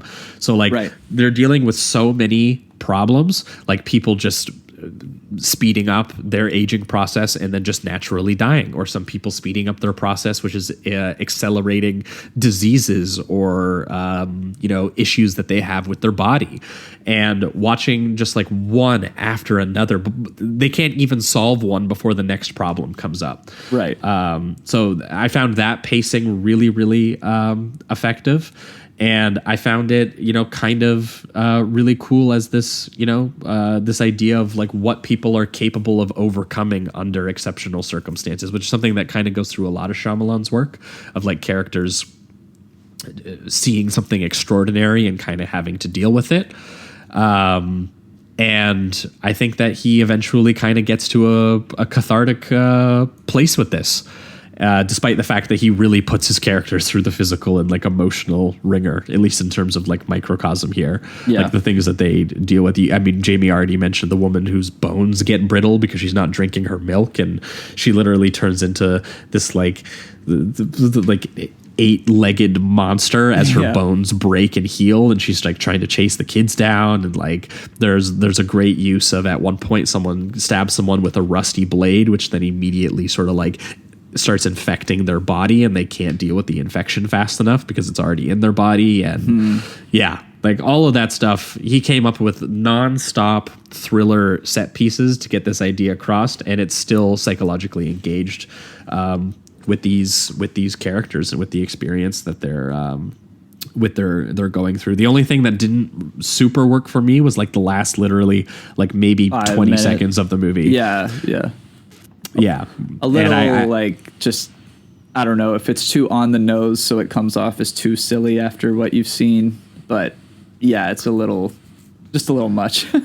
Well, I felt like he kind of just wanted to give something that was like a little bit of kind of like a happier ending. I would have just been happy with it kind of ending sort of near while still kind of like on the beach. Yeah, I would have been fine with that. There's just kind of a little bit of a clean wrap up that you don't necessarily, the movie didn't necessarily need. I don't hate it, but it didn't need it. It was just a little unnecessary. But beyond that, the choice to just like ground these I would say there's this kind of intimate POV of these characters trying to make sense of what's happening to them on the ground level, and to the choice to make that the majority of the movie, and then at the last minute reveal what has been being imposed on these people, which I won't spoil, but that worked for me. It was just I don't know that you need it as, people like to harp on his like, he needs to have a reveal. But I wouldn't even necessarily call it like a twist or anything like that. They set it up the entire time. Yeah. All right. My number 5 is going to be The Last Duel, which I guess we've talked about already. Yeah. For me, I loved the performances, especially. I mean, Damon, Driver, and Comer are unbelievably good. I love all of the recontextualizations of all the scenes that you've seen prior, specifically the funnier ones like with Matt Damon and Adam Driver. Just watching their two egos battle it out as they're giving their perspective is very funny, especially as the film goes on and you just realize how pathetic they really are. It's endless fun in that regard. But then, the way that it handles the assault, I think, is very, very well done. I do think that I was hoping just for a little bit more ambiguity, just because I think that would have been interesting. But given the historical context that this is about, I think it really works, because we already have we have the court documentation about what went on and the actual fight and all of that. So it makes, I think, a little more sense that he chose not to make it completely ambiguous like Rashomon. But it's it's just really well done. I mean, you got all of Ridley's all the Ridleyisms in here. I mean, the fighting is unbelievable. It's just very dirty, very heavy. All of the sword fights and within the armor feels incredibly weighted. It's just very good when it comes to that. And I think that weighted action that Ridley tends to have just works so well with the ending when it comes to these two men that are fighting for, Matt Damon is fighting for his wife, but I would say mostly his own honor.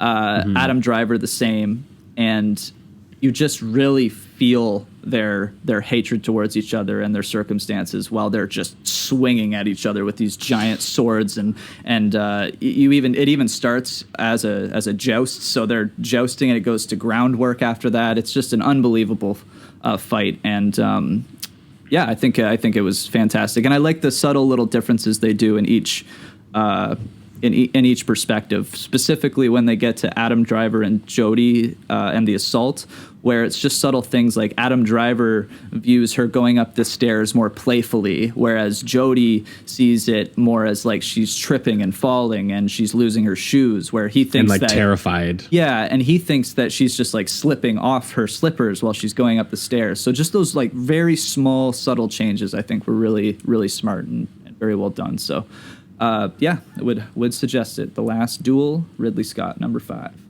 Yeah. For me here, what are we moving on here? This is number 4. So number 4, I have an interesting thing here. This is the thing I warned you about before we started, which is this is my dual segment of 2 films that maybe should have been disqualified, but I didn't want to because I loved them so much. Hell yeah.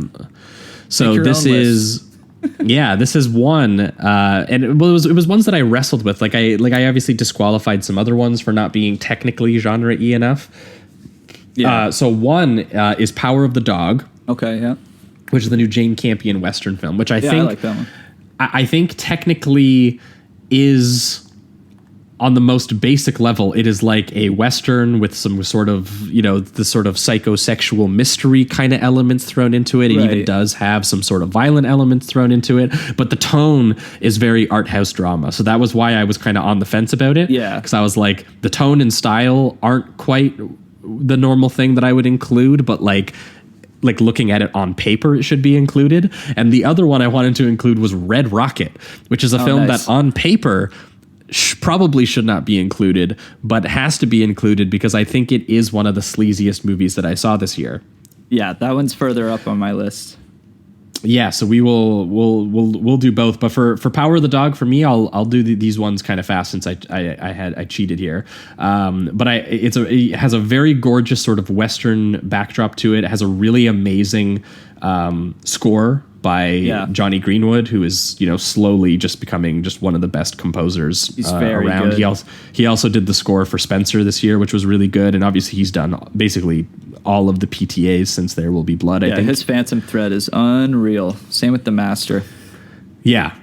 So very, very cool. And for anyone who hasn't seen it, this is the new Jane Campion film. Who, for her, she usually approaches genre from a really interesting angle of definitely having this sort of feminist kind of character slant to a lot of the things that she approaches, which makes it really interesting when you do something like In the Cut, which is a really ugly sort of like erotic 2000s erotic thriller style film, but it's like really gruesome and really troubling. And there's something really interesting here about her approaching what is essentially a novelistic Western about Benedict Cumberbatch, who I think this is my favorite Benedict Cumberbatch performance. I think he's amazing in this. Yeah, very good.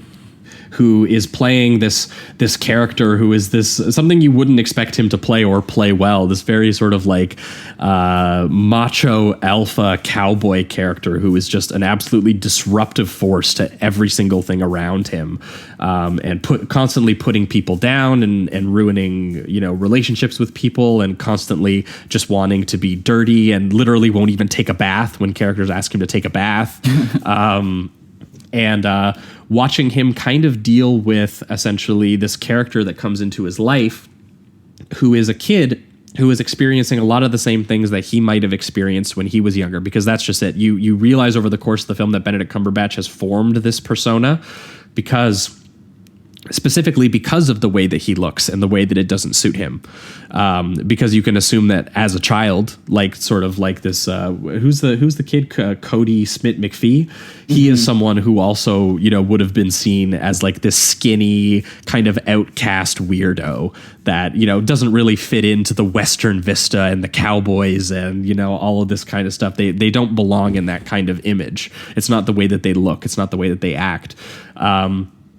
And so the rest of the movie, a good portion of the movie is just him having this kid introduced into his life who used to be a younger version of him, and basically trying to teach him how to be stronger and how to live in this very sort of this world of macho cowboys who are assholes, and to essentially deal with people like him and protect himself and maybe protect his mother from the domestic horror of, sort of like the men in their lives. And I found the sort of way, and I'm talking around spoilers because this has a very gradual, slow build of detail and implication to it. And it made me really want to read the novel because the characters seem really rich with detail. And the majority of the movie is very much this subtle duel of characters kind of committing psychological warfare on each other and shifting the power dynamics and gender roles. There's this element of Cody wanting to protect his mother, who is played by Kirsten Dunst, who is getting married to Jesse Plemons, which I thought was adorable because those two are married in real life. And nice. I love that they basically only ever want to work together. Like they keep saying that they basically just want to make movies together now.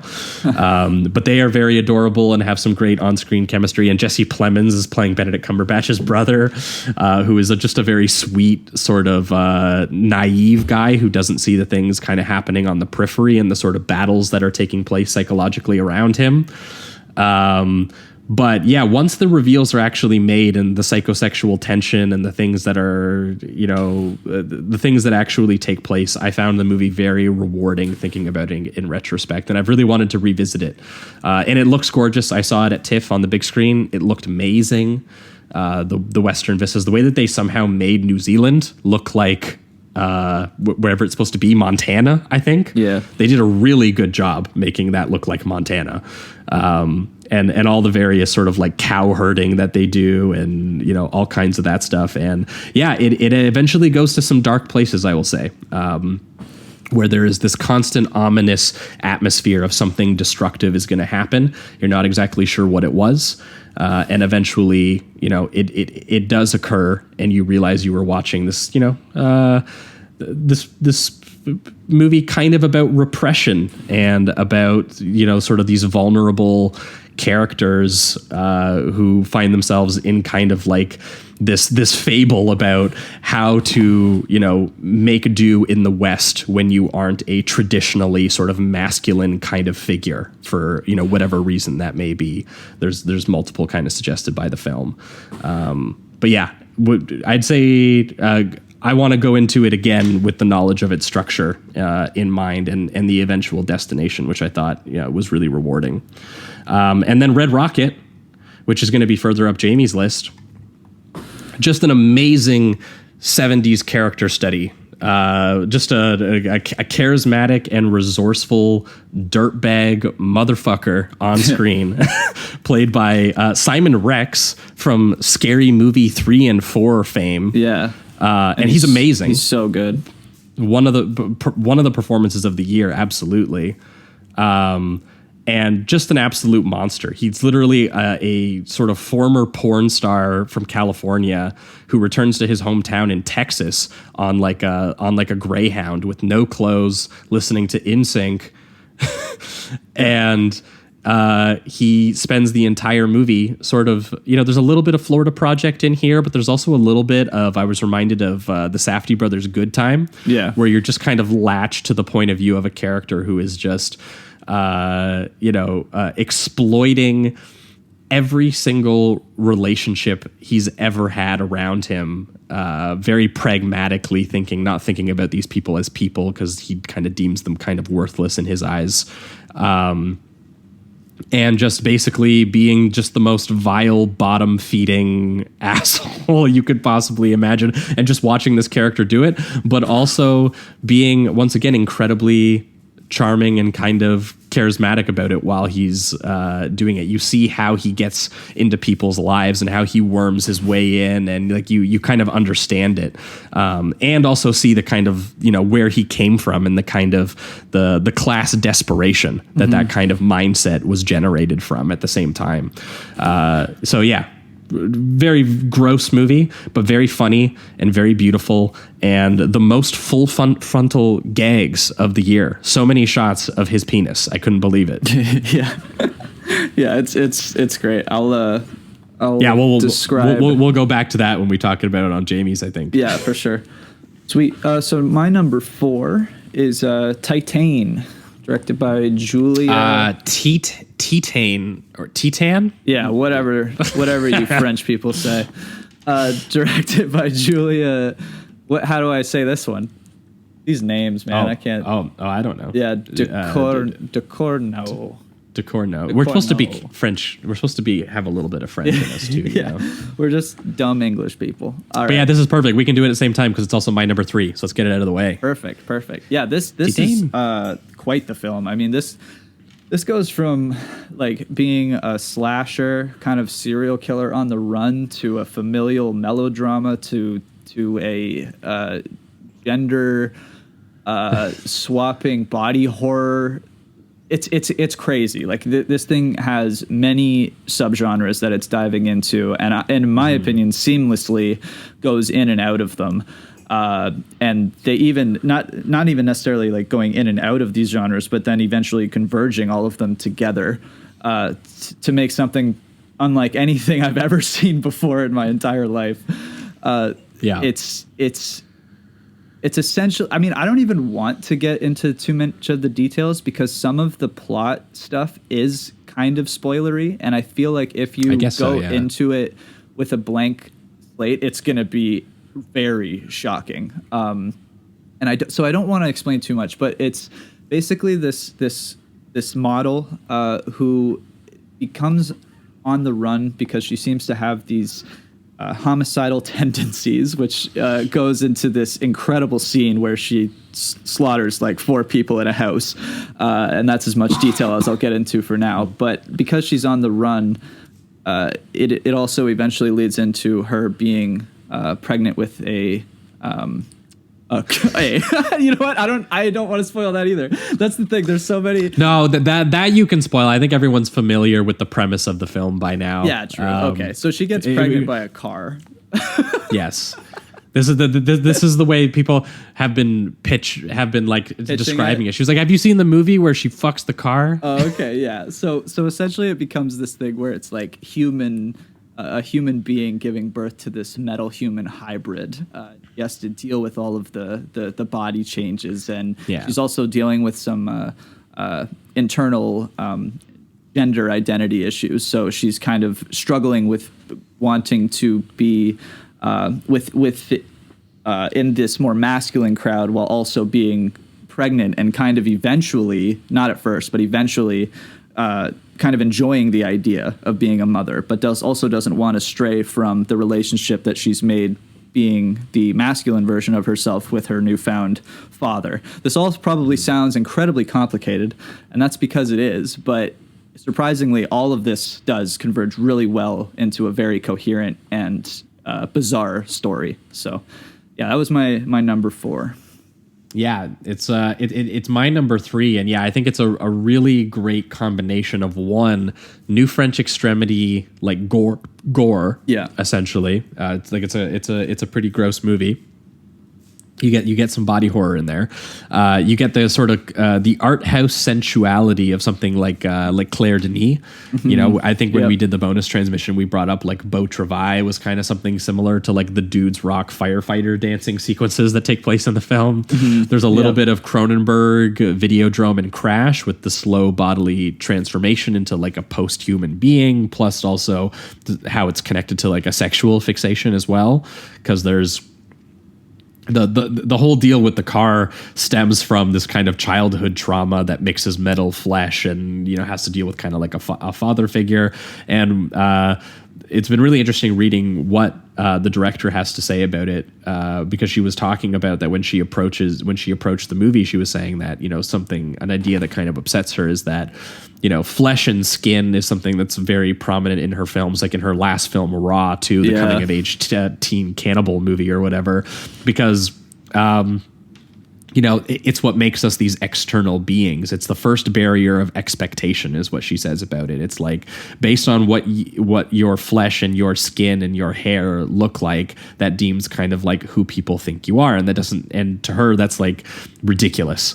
So this whole movie is literally this woman literally shedding her skin and her flesh and everything and becoming what she actually is on the inside, which is this kind of, you know, metal fetishist. And so the early serial killing scenes are so interesting because it's literally just this very ugly, aggressive expression of rage at the idea that, you know, her father expects her to be this cute little daughter. This girl that she met and might be a girlfriend, you know, can't actually fulfill her sexually because she wants to bite her nipple ring off because it's metal.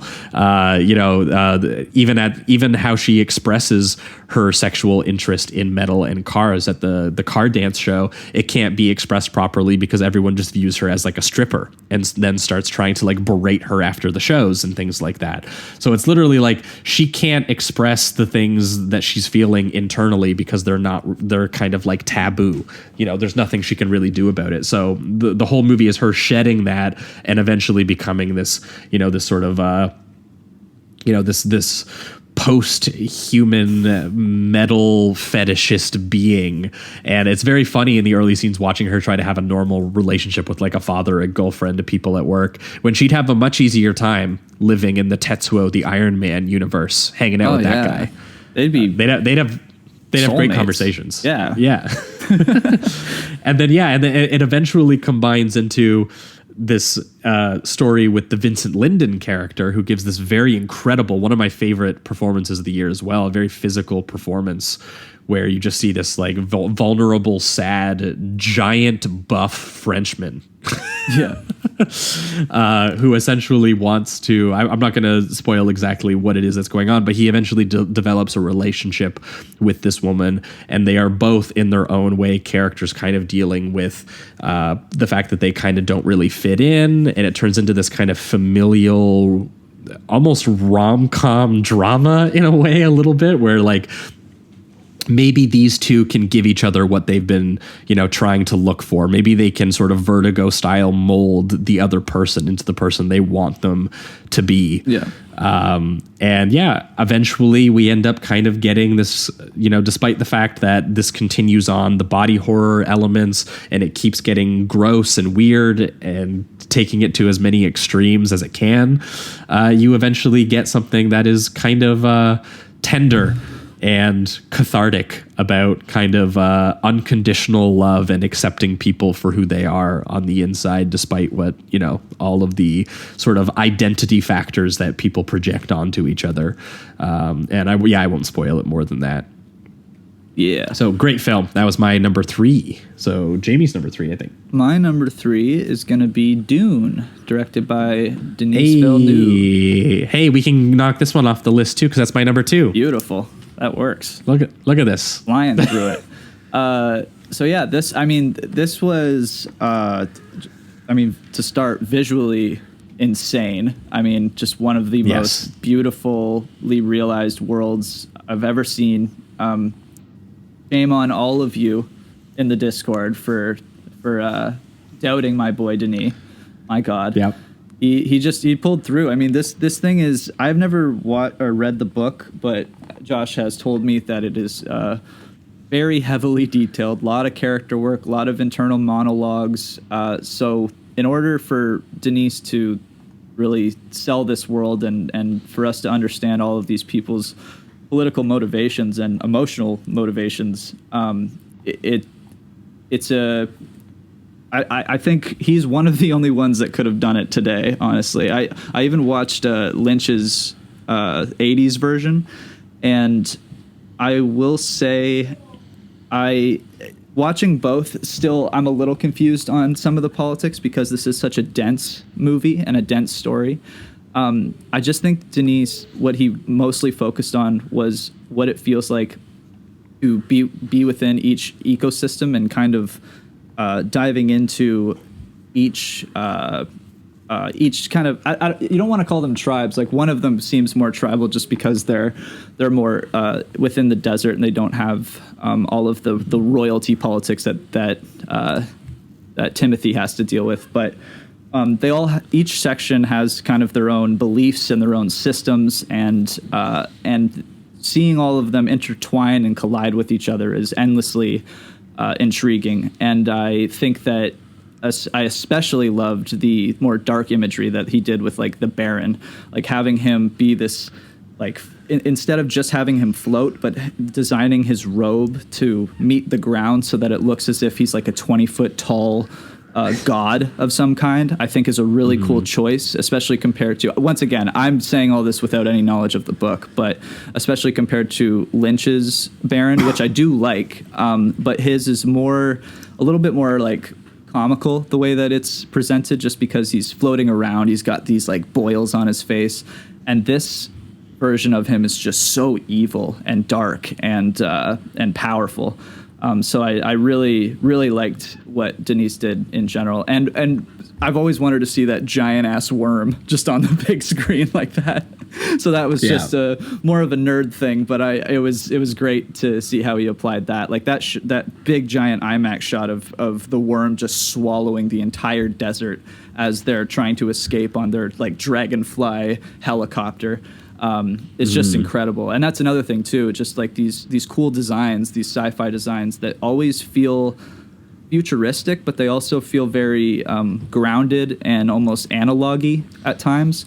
So that was something I really liked too. And the design of using those vehicles, like the Dragonfly, does a lot of this stuff where it can kind of fold in on itself so that it does these quick dives, and then they'll spread out the wings again to glide, and it just leads to some really cool action sequences as well. So, yeah, I really enjoyed it. I'm still, as you can probably tell, formulating my thoughts about it a little bit when it comes to the actual politics and themes. I want to dive back into it again, but or read the book. I think that would really clarify some things. But yeah, reading the book, I can't suggest highly enough. Yeah, as it stands though, just on a visual level, as just kind of gathering information visually about this world and just seeing people interact was enough for me to still kind of understand the surface level motivations. I would just really like to take a deep dive. So, yeah. Yeah, that's the thing that I would say I was impressed with, because obviously you mentioned a lot of the amazing design work and the visuals, and obviously it's impossible not to be overwhelmed, I think, by how just like lovingly engineered a piece of spectacle the film is, how brooding it is, and how the droning kind of miserable tone of it, the detail and texture of the architecture, the brutalist architecture and the concrete, and its depiction of like this empire in decay by like these huge godlike or like these like hugely empty spaces just sparsely populated by like one super ugly figure like the Baron or something. And then you get the hostile godlike, Wadi Rum Desert, which is where they shot Lawrence of Arabia. So, it's in conversation with like, other historical characters who have got lost in the desert and fallen in love with it and joined another political faction. Yep. So obviously like the tactile retro sci-fi design work is just really impeccable. The medieval religious spacesuits, the stone surfaces, you can feel the lack of moisture in the air. And I saw this luckily on laser IMAX where it went to full 1.43, like the Zack Snyder Justice League ratio, floor to ceiling imagery. And you just felt dwarfed by the sheer magnitude and mythic size of this universe that he has kind of come up with. And I really respected that was the mode that he went, because, as Jamie is kind of saying, he felt a little confused because he doesn't know the material. And I think that is absolutely fair. And I think part of the reason is that Villeneuve intentionally removed he kept it as economical in terms of exposition as he could have kept it. A lot of the things you're supposed to feel, and a lot of the things that even characters are doing on the periphery, like some of the characters are less psychologically engaging than they are in the book, because you don't get their thoughts, you don't get to hear their schemes within schemes like in their brains. So because of that, a lot of it is left up to tone and visual detail of what you feel as these characters are going through this experience. And for me, the thing that was just most impressive was that reading the book, there is this element to it that is amazing, that each chapter is broken up into historical texts from a future timeline where the events you're reading have already happened. So sometimes you will like read about a character writing in a historical book or singing a song about a character in the story that you're reading, but it's very clearly like they wrote a song about a dead character who is like living on through the memory of teachings and things like that. And the character hasn't died yet in the book. So you're sitting there and you would think that would be like a dramatic mistake that the book makes. But instead, it actually just makes what you're reading have the experience of feeling like it was inevitable or it was predestined, like something horrible was going to happen. Right. So the next time you have a conversation with that guy in the book, you're like, that this guy's doomed. that kind of thing. Yes, exactly. So you really you really experience these tragic feelings of like these characters are trying to make maneuvers, but they have basically walked into a trap and are being squeezed. Right. And that is the tone of this film. That is the experience you get. That Timothy playing Paul Atreides and his family, like Oscar Isaac is in this film and is great. Rebecca Ferguson in the film is great. Josh Brolin, amazing cast. Yeah, and amazing everybody work that they all do. But you're essentially watching this family caught in a centuries-long destructive political machine that involves, like these other house families who are used to running sort of like slave labor camps, and you get, then you get the entire sort of all the other political families in the houses. Then you get the Ben Gesserit, so you get sort of like the sort of like religious sort of see into the future kind of elements as well a little bit. And yeah, so these characters are just trapped in this political machine, and you basically just watch these characters exchange painful, wordless, knowing glances at each other. And, characters who are torn between, they have familial emotions and blood relationships versus like you have a political duty to serve. And I think that he really nails all of that. Like when this movie, again, as Jamie mentioned, it's very tactile, it's very analog, it's very grounded into like a sort of political reality of this world. But then when it gets into the dreams, it gets really crazy, like the blood and the fire. And then when it gets into the action, it's like these very sudden, just horrible, brutal military massacres, despite being a PG-13 movie. This is like, it's very distressing. Mm-hmm. Just between the rhythmic cross-cutting and how dark it is and the abrasive sounds. We didn't mention Hans Zimmer's score. Oh, yeah. Incredible. Very good. And the robotic throat singing and bagpipes and just shrieking and pounding and everything. Like in terms of what Villeneuve has crafted stylistically here, I think that this is as faithful an adaptation as could have been, just in terms of how sort of destructive and doom-laden that this film feels, which is exactly what it needs to be, because Herbert, the author, even said that he called the novel Dune because how it phonetically echoed the word doom. Mm-hmm. So if that's the feeling that you're getting watching the film, then I think that he's done what's right. And my only reservation about the film is that it's half a film. Yeah. I think this was something Jamie and I mentioned on the bonus transmission, if you want to hear us talk more. But like, essentially, it's like, there is a lot of stuff, a lot of narrative turns ahead that are going to cohere things that Jamie might be wondering about, like the warring forces of like, there's a little bit of free will, there's a little bit of the communication about environmental resources and, sort of political wars and religious propaganda and colonial and military power. And, all of these things are things that, you kind of need part 2 of the arc to kind of see exactly how it's all going to play out. But if part 2 can remain as faithful to the grim elemental feelings and, be as faithful to that section of the story as this was, I think this could be, like one of the best sci-fi fantasy things that we've gotten in a long time. Yeah. Desert Power. Absolutely.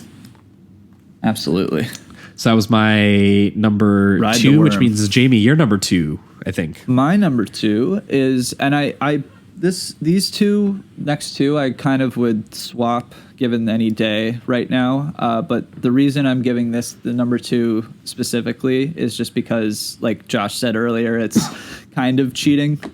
But both, in a way, I think the next 2 are kind of like a little bit subversive compared to what we usually have in the top 5. But my second one is Red Rocket, directed by Sean Baker. We've been through it. It's Sean Baker, come on the pod. Yeah, please. Oh my God, huge fan. I love Sean Baker. Every movie he's come out with so far, I have 4-starred, and this one I think was the closest to getting the 5 so far. I think this is my favorite that he's done so far too. Yeah, Florida Project also almost got there, but I don't know if it will. But I mean, regardless, all of them are incredible films, so it doesn't really matter. But Simon Rex, this was a awesome I guess you don't want to call it like breakout, but I feel like it will be in a way. I think that this is going to be the stepping stone to the next part of his career, because this thing is unbelievable. I hope he has more in him, because he is incredibly charming, and somehow he makes one of the most one of the biggest pieces of shit on film that I've seen be likable, up to a point, of course, within the movie. But up until that point, you're like mad at yourself for how much you'd want to have a beer with this guy. Like, you're just like, how is this dude so endlessly charming and charismatic and funny, and just you have like oddly positive things to say about him up to a certain point, and then as it unravels, it just gets grosser and grosser and grosser until you realize this guy is a complete like sociopath. I can't wait for the Licorice Pizza crowd to watch this one. Yeah, that too. I mean, I was gonna bring that up. It's like I've been hearing. I haven't seen it yet, but I've been hearing about the Licorice Pizza conversations, and I can't imagine that anything in Licorice Pizza is as gross as what you see in this movie, because what we do see eventually is he finds an underage girl that he thinks could really be a talent in the porn industry, and there are explicit scenes with them in it, and you know, you do feel very complicated about it, but I don't ever think that, you know, Sean Baker obviously is not for this guy. I think that's a pretty obvious critique to say. Mm-hmm. I could see some people having an issue with just how much he shows, but I do once again think it's kind of a part of you realizing how bad Mikey really is as a character. The more you see it, the more you just feel disgusted with him, and it really destroys that initial likeness that he has in the first half of the movie, and that's just, it's necessary for the character that we're taking a look at here. So I think he handles it really well, Baker, and same with Simon Rex. I mean, this thing, he's a powerhouse in this movie. He's in every single scene. He's always funny. He is incredibly complicated. It's great stuff. I have nothing but praise to say about this film. I almost 5'd it, and maybe down the line I will. And same with the next one we're going to be talking about. Yeah, I really loved watching him just like go back to his hometown and be like, what? Like, you know, we're on good terms, and everyone, like, clearly he left town in like the worst. And no one. Yeah. That's the thing. Just the worst circumstances imaginable, and then from the graciousness of like this small community to like forgive him and welcome him back, and to just watch him exploit them all over again, round 2, to the point where like, so he can leave again. He ruins a kid's life, and he also takes a 17-year-old back to California with him to turn her into a porn star. Yeah. So that's the kind of guy we're dealing with on this, and it's just one of the best character and Simon Rex is what? He's like 45 or something. Yeah. So it's yeah. What a crazy thing to that Sean Baker just like called him up and was like, hey, I got a movie. We can kind of like shoot it in a week. Do you want to do this? And they just did it. They just went and shot it. And it's beautiful. The 16 millimeter anamorphic of him riding his bike with like the factory smog of his hometown, like disrupting the beautiful like sunset sky and stuff like that. Like all that imagery looks fantastic. And it's endlessly funny. Like Sean Baker has that look that he seems to put in all his movies, where it's like that California sun, a lot of pinks and yellows and bright sunlight stuff.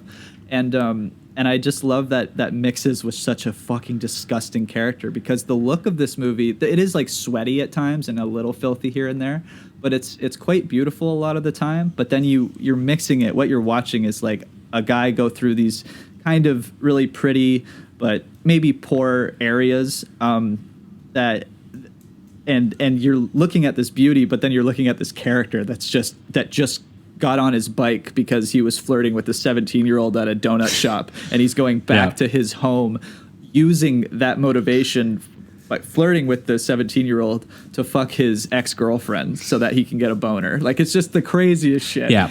Which, by the way, it's such a dark character because the ex-girlfriend was the first girl he left town with to turn her into a porn star. Right. And it ruined her life. Yeah. And now she's like a crack addict, and it's just, yeah, he basically just goes from person to person and appears as if he's going to be helpful or just wants to be a friend or whatever, and then you just watch him destroy these relationships again. That's the key too, is that he's already done this before, and now he's coming back 20 years later after he was successful and failed because of that success. It probably got in over his head. Now he's just doing it again so that he can put himself in that exact same position. Yeah. So it's great. It's fucking awesome. No, it's really cool. It's watching a California like huckster con man essentially go into like a small Texas town and just, you know, do as much damage as he can do to get, you know, like a slight leg up. The funniest thing for me is that the desperation is like he's not even doing it over like that much success. No. It's like even though he could just have a good life living there. Star. You know, he got a couple of awards. They even make a joke about how the award that he got was based on a scene where he was like getting a blowjob, but he was also getting it with 5 other dudes. So the joke keeps being like, he'll tell that to people, and then every person that he tells it to is just like, shouldn't that? Why be did you the get that girl award? Scene? Yeah, and why then did she get the award? No, it's. I mean, there's different ways to look at it, and I actually really liked his perception of like his porn acting and stuff. That was very funny too. So yeah, it's great. I don't want to spoil too much more, but it's fantastic. Absolutely go watch it. If you can go see it in a theater, that'd be amazing. I couldn't. I had to get it off the interwebs, but fantastic movie. Couldn't recommend it more. Yeah, I got to see it in the theater and can recommend it. It looks amazing. And yeah, despite the fact that that's kind of like a small town American drama in a way, it somehow feels like one of the sleaziest character studies that came out this year. And I think there's enough crime elements to consider it. So, yeah. Well, moving on to number 1. If my math is correct, we have the same number 1. I think we do. Okay. That's. I think we've done this before with The Irishman. This happened in 2019 with The Irishman as well, where we just spent the whole time building up to the same number 1, which is this year The Card Counter, correct? Yes, Paul Schrader, baby. Had to give it to my boy Paul. Yeah, Paul is back, baby. Yes, he is. Yeah, we did a big old bonus transmission on this as well for anyone who wants to hear us talk. We won't go too crazy more about it, so we won't go too crazy here. But yeah, this is the new Paul Schrader film. Everyone's favorite American film critic turned art house genre filmmaker turned terrified Facebook grandpa. Yeah, my favorite Facebook user of all time. Yes. Paul, the invitation still stands. If you need a new poker party, we will host one for you. We will play with you. But by my calculations, as we mentioned, this is Paul's 7th attempt writing and 4th attempt directing a Robert Bresson pickpocket style film. He can't help himself. A transcendental cinema-style treatise on lonely, regretful, violent American men and their souls that are confined to the existential crisis of their very bare, very spare, austere rooms. So, if that appeals to you, which if you listen to the show, it probably should, this is very much in the vein of First Reformed, which was an incredible film. This is very much in the vein of Light Sleeper, which we haven't talked about on the show, but we will at some point. This has elements of things like American Gigolo in it, even Taxi Driver a little bit with with the war veteran aspect of it. So I basically knew this was going to be my favorite. I've watched this film 4 times, and every single time I want to upgrade it to the 5. I just haven't yet, but I think it's going to happen probably. Yeah. Because this is a really, really impeccable film. And I think that Paul is in like a current, there's something so interesting about his current mode of making modern films where someone pointed this out. I think it was a friend of the pod, Will Sloan, pointed this out on Twitter, that a lot of our current like old man greats are currently making nothing but period pieces. Yeah. Like basically all of them, like Scorsese. I mean, even not even old man, but some of the younger guys like PTA hasn't made a non-period piece in a while. Tarantino hasn't made a non-period piece in a while. Like everyone of these sort of like great auteur filmmakers they're not making films about characters who live today. And there's something so interesting to me about Paul, who between First Reformed and this has kind of entered a new mode of his career where he is, he's making movies about characters who have experienced very old political horrors of the world that he sees today and is very upset about, and have resigned themselves essentially to keeping to themselves and, living out this sort of this isolated prison-like monk existence almost. Yeah. Until this happens in First Reformed and the Card Counter, until they see that these problems still existing are basically hurting the future. They're hurting the kids. They're hurting these people who come into their lives. And so because of that, they kind of choose to act, or they enter this crisis kind of takes, goes into kind of like a new mode. And in First Reformed, obviously that had to do with a little bit more about, it was more about sort of like the environmental crisis, as well as there was obviously a religious element in that. One of my favorite aspects of that film was that, it was Ethan Hawke dealing with the fact that, he has people, he was like a priest from cinema's past. He was like a Diary of a Country priest or a Winter Light priest. Right. And characters were looking to him for help, being like, I don't think that I can have a kid in my life, and I want to die because I think the planet is going to burn into a fireball before they come, into the world. Yeah.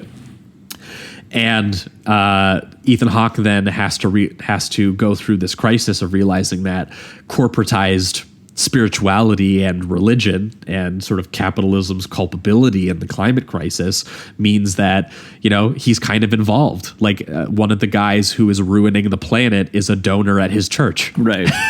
Right. And so like that so you just follow the slow psychological breakdown of a character dealing with that contradiction. And instead here we have the war on terror and the war crimes committed in the Middle East that Oscar Isaac's character here playing William Tell or Tillage. He was someone who was stationed at Abu Ghraib and committed war crimes on black sites. And he now plays poker. He went to prison for it, and now he learned how to count cards, and he plays poker now as a sort of form of, once again, sort of self-imposed isolation. And I love, in terms of the style, that instead of like Light Sleeper, where it's like neon New York nightlife, this is like mundane casino floors and motel rooms and prison. Yeah. There's just something so routine about it that is really, really amazing when it rubs up against, the more extreme elements that take place in the film. The flashbacks. Those really crazy wide angle flashbacks that he does, which just show and he like stretches out the image so that it feels like not of this earth almost. It feels like this subterranean realm that wouldn't even be here. It's really horrifying. That stuff is really, really crazy, and the bodily fluids and the blood and the shit and the abuse and the torture and everything, and the loud music playing and the sort of sexual abuse of the people in there. It's so crazy to me. We talked about it on the bonus transmission, but the fact that this movie was released on the 20th anniversary of 9/11. Yeah, Paul really went for it on that one. It's like it's king shit. You have the character being like USA, USA, and you just get Oscar Isaac being like, I want to shove that red, white, and blue flag up his ass and out his mouth or something. I love that commentary, just like because Oscar basically has to look at those dudes with the giant American flag outfit and being obnoxious in every single scene that they're in and playing poker with them. He basically has to look at them and go like, that's who I fought for. Shit, like that kind of thing. Like he's just sitting across from the people that at least initially, he's definitely in a place in his life where I don't think he thinks that anymore. But initially when he joined, I'm sure that's what he thought he was doing. And just for him to look across the table and see like that's who is representing America now. And the mix between his like isolation and his past torturous thoughts is just unbelievable. I love that he presents the motel room like completely covered so that there's no art, there's no color, there's no nothing. Like he doesn't even allow the motel room art to be in his life. You know, like even that is too expressive. No for phone him. or alarm clock. He has to cover every table with like a sheet with some like some string. And I think what sold me by the end of the film is just there is violence. I'm not going to say there isn't, but there is a lack of it compared to what I thought the film was leading to, and that really works in a great way. And specifically a scene with Oscar and Ty Sheridan where Oscar is threatening him. Nothing really comes out of it physically, but the threat itself when he's just sitting right in front of Ty as he's interrogating him and telling him he's not going to do a certain thing he's trying to do. I felt the fear that Ty Sheridan's character was probably feeling. Like Oscar Isaac's performance in general is great, but specifically in that scene, I felt it was intimidating, and he's doing pretty much nothing except just subtly telling him things with a very stoic presence. But it's just enough to know this man's past and not to fuck with him. It's fantastic. Yeah, this number one. Yeah, well, for sure. and not to mention he's threatening to Abu Ghraib torture this kid unless he basically takes $150,000 from him and goes back to school and reignites his relationship with his mother. Like he's basically being like, look, he sees this kid who wants revenge on the same guy that he blames, or at least that he should be seeking revenge on, which is the Willem Dafoe character, who is a character who, you know, orchestrated the actual Abu Ghraib tactics and campaign and everything. And is living lavishly and just working for law enforcement, never went to prison, like never got the comeuppance that he got because he was actually captured in the photographs doing what he taught him to do. Right. There's also something so terrifying about the realization that for Oscar Isaac's character, there's something so complicated about the fact that he doesn't seek that revenge because he doesn't necessarily blame him because he realized that he had the right stuff inside him. And he goes, what I did was my fault. Like he blames himself. He takes full culpability, and he even practically looks into the camera and said there's no justification for what we did. And he doesn't even try. So that's why he's not seeking the kind of revenge that this kid, Ty Sheridan, whose father was someone who also served, but who ended up coming back home and beating his kid and beating his wife and then killing himself. Yep. There's Ty Sheridan, obviously blames that experience on Willem Dafoe. And so I love that the movie so much is like Oscar Isaac, who's playing the character perfectly. I think it is still my favorite performance of the year. It's such a tortured and controlled performance simultaneously, where you can see all of the pain and like nightmares behind his eyes. But at the same time, he doesn't do anything without like very careful planning. He doesn't even really have like an explosive Oscar moment, and it's so good not to. No, yeah, he doesn't even get. You can hear him get mad, but he gets mad in his head, and it's always and I think it's such a purposeful use of the narration when he does it, because you can tell that he has a temper, but he has really learned to control his body and control his impulses, and so that's what he's trying to get the kid to do. Is he's like, look, you don't need to go and get yourself killed trying to get revenge. You should just try and fix your life. You should just move on. You should do something else. And obviously we won't spoil exactly how, but there is sort of like a tragic sort of, way that was going to turn out. And Oscar Isaac does eventually, this movie does eventually go through the revenge beats that you kind of expect the movie to do.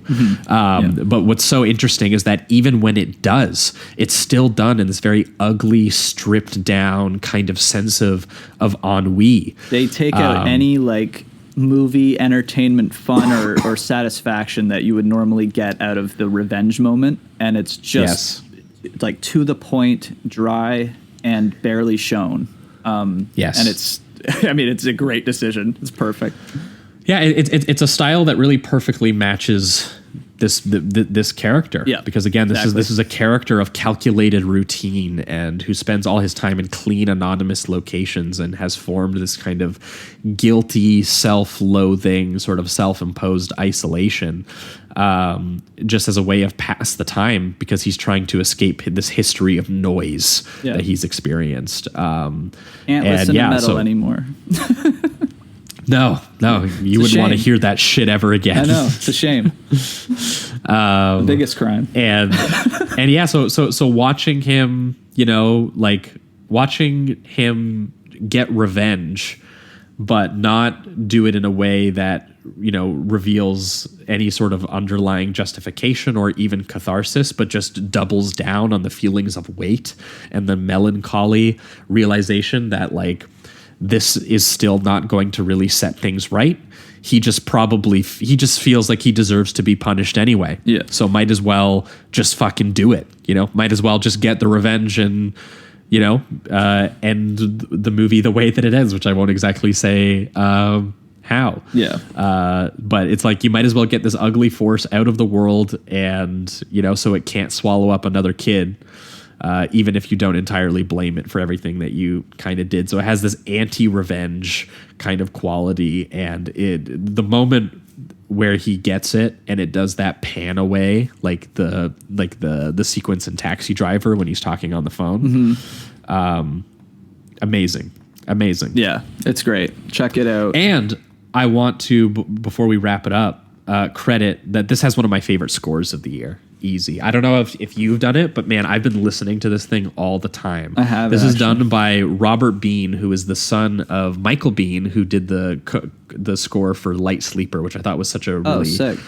Cool thing. Yeah. Because Light Sleeper is these more 80s love sort of pop rock ballads to get into kind of the romantic yearning of the Willem Dafoe character in that, and also recasting Willem Dafoe, but in this one not in a very anti-romantic role. But yeah, the soundtrack is the exact opposite of his father's soundtrack for Light Sleeper. It's all gloom and haunting and ghostly, very breathy. It's in my lonesome, that kind of stuff. Yeah. It's amazing. So, and I've listened to it a lot because it really just gets you into the vibe, of this film, of just constantly accruing this very dark sense of weight, as the movie moves on, and we should give Paul credit too. The dude is kind of romantic at heart. Yeah, he can't help himself. He has one incredible sequence in this where Tiffany Haddish, who's also really great in the film, takes Oscar Isaac on that little trip to show him the light show, to show him, have you ever seen a city lit up at night? And his, I've seen a city on fire. And she's like, that's not really what I was talking about. But there's a really beautiful sort of surreal sequence where she shows him all of these lights that almost looks kind of like CG and really crazy, where she tries to show him a world that could exist outside of the mundane casino and Motel 6 that he stays in. And it does have kind of a little bit of a optimistic kind of ending. Oh yeah, which I appreciated somehow. And yeah, Paul, the dude's just killing it. The dude is in a mode where he's making very politically activated, very lean, little stripped down genre character studies, and they are really amazing, and I hope we get 10 more of these. That's all I can say. Yeah, he better make more. Did you I heard his next one is supposed to be about a QAnon guy. That's gonna be Could you so imagine? good. Oh my god, I hope. I have a feeling he'd have to change the energy up a little bit. Yeah, maybe. Yeah, because I don't know if you could do the kind of I feel like those guys might need a little bit more energy than this character needed. Oh yeah, we'll see. Yeah, they got to be yelling about adrenochrome and shit, and I'm gonna be nodding along yep, you're right. Yep. You're absolutely right. But yeah, that's we the top did it. 10, baby. Holy fuck, that was a That journey. was a big one. That was a big boy. Holy shit! Can't wait to. Thanks so much. Yes. Thanks so much for sticking with us through the top 10 here. hopefully we gave you some movies to think about or go and check out. Once again, if you want to hear us talk about more of these, subscribe over on the Patreon and just look up the title of the movie. And we might have already talked even more about these when they were a little bit fresher in our minds and we, weren't tired from talking for 3 hours. So go do that if that interests you. But thanks so much for listening. In 1 week's time, we are going to be back returning to the usual show shenanigans with a bonus episode over on the Patreon, where we're going to be doing your bonus voted episode of The Yakuza by, who was this by again? I keep forgetting. Pollock. Sydney Pollack. I keep wanting to say Sidney Lumet. That's what's fucking me up. So Sydney Pollack. So that'll be cool. And then we're going to be... and also, it kind of works out because that's written by Paul Schrader, one of the first screenplays him and his brother wrote, I think. So that's kind of a cool connection. And then we're going to be pairing that with Extreme Prejudice by Walter Hill, his 80s Western, which I haven't seen, but also looks amazing. Yeah, I'm stoked. And then the week after that, your guys' free episode is... I think timed to come out at the same time as like a new Scream movie is supposed to be coming out. Oh, yeah. So we are going to be talking about, finally, Wes Craven, Scream, Scream 2, and Scream 3. We're going to do a big old triple feature episode, just Jamie and I over on the main feed. Heck yeah. And we're going to finally do some big boys. We've been wanting to do these for a while, and Scream is personally just one of the films that really got me into horror films as when I was really young. So very excited to revisit that and talk about it. Me too. Yeah. But anyway, I think that wraps it up for everything this week. Thanks so much for listening and keep it sleazy. Keep it sleazy.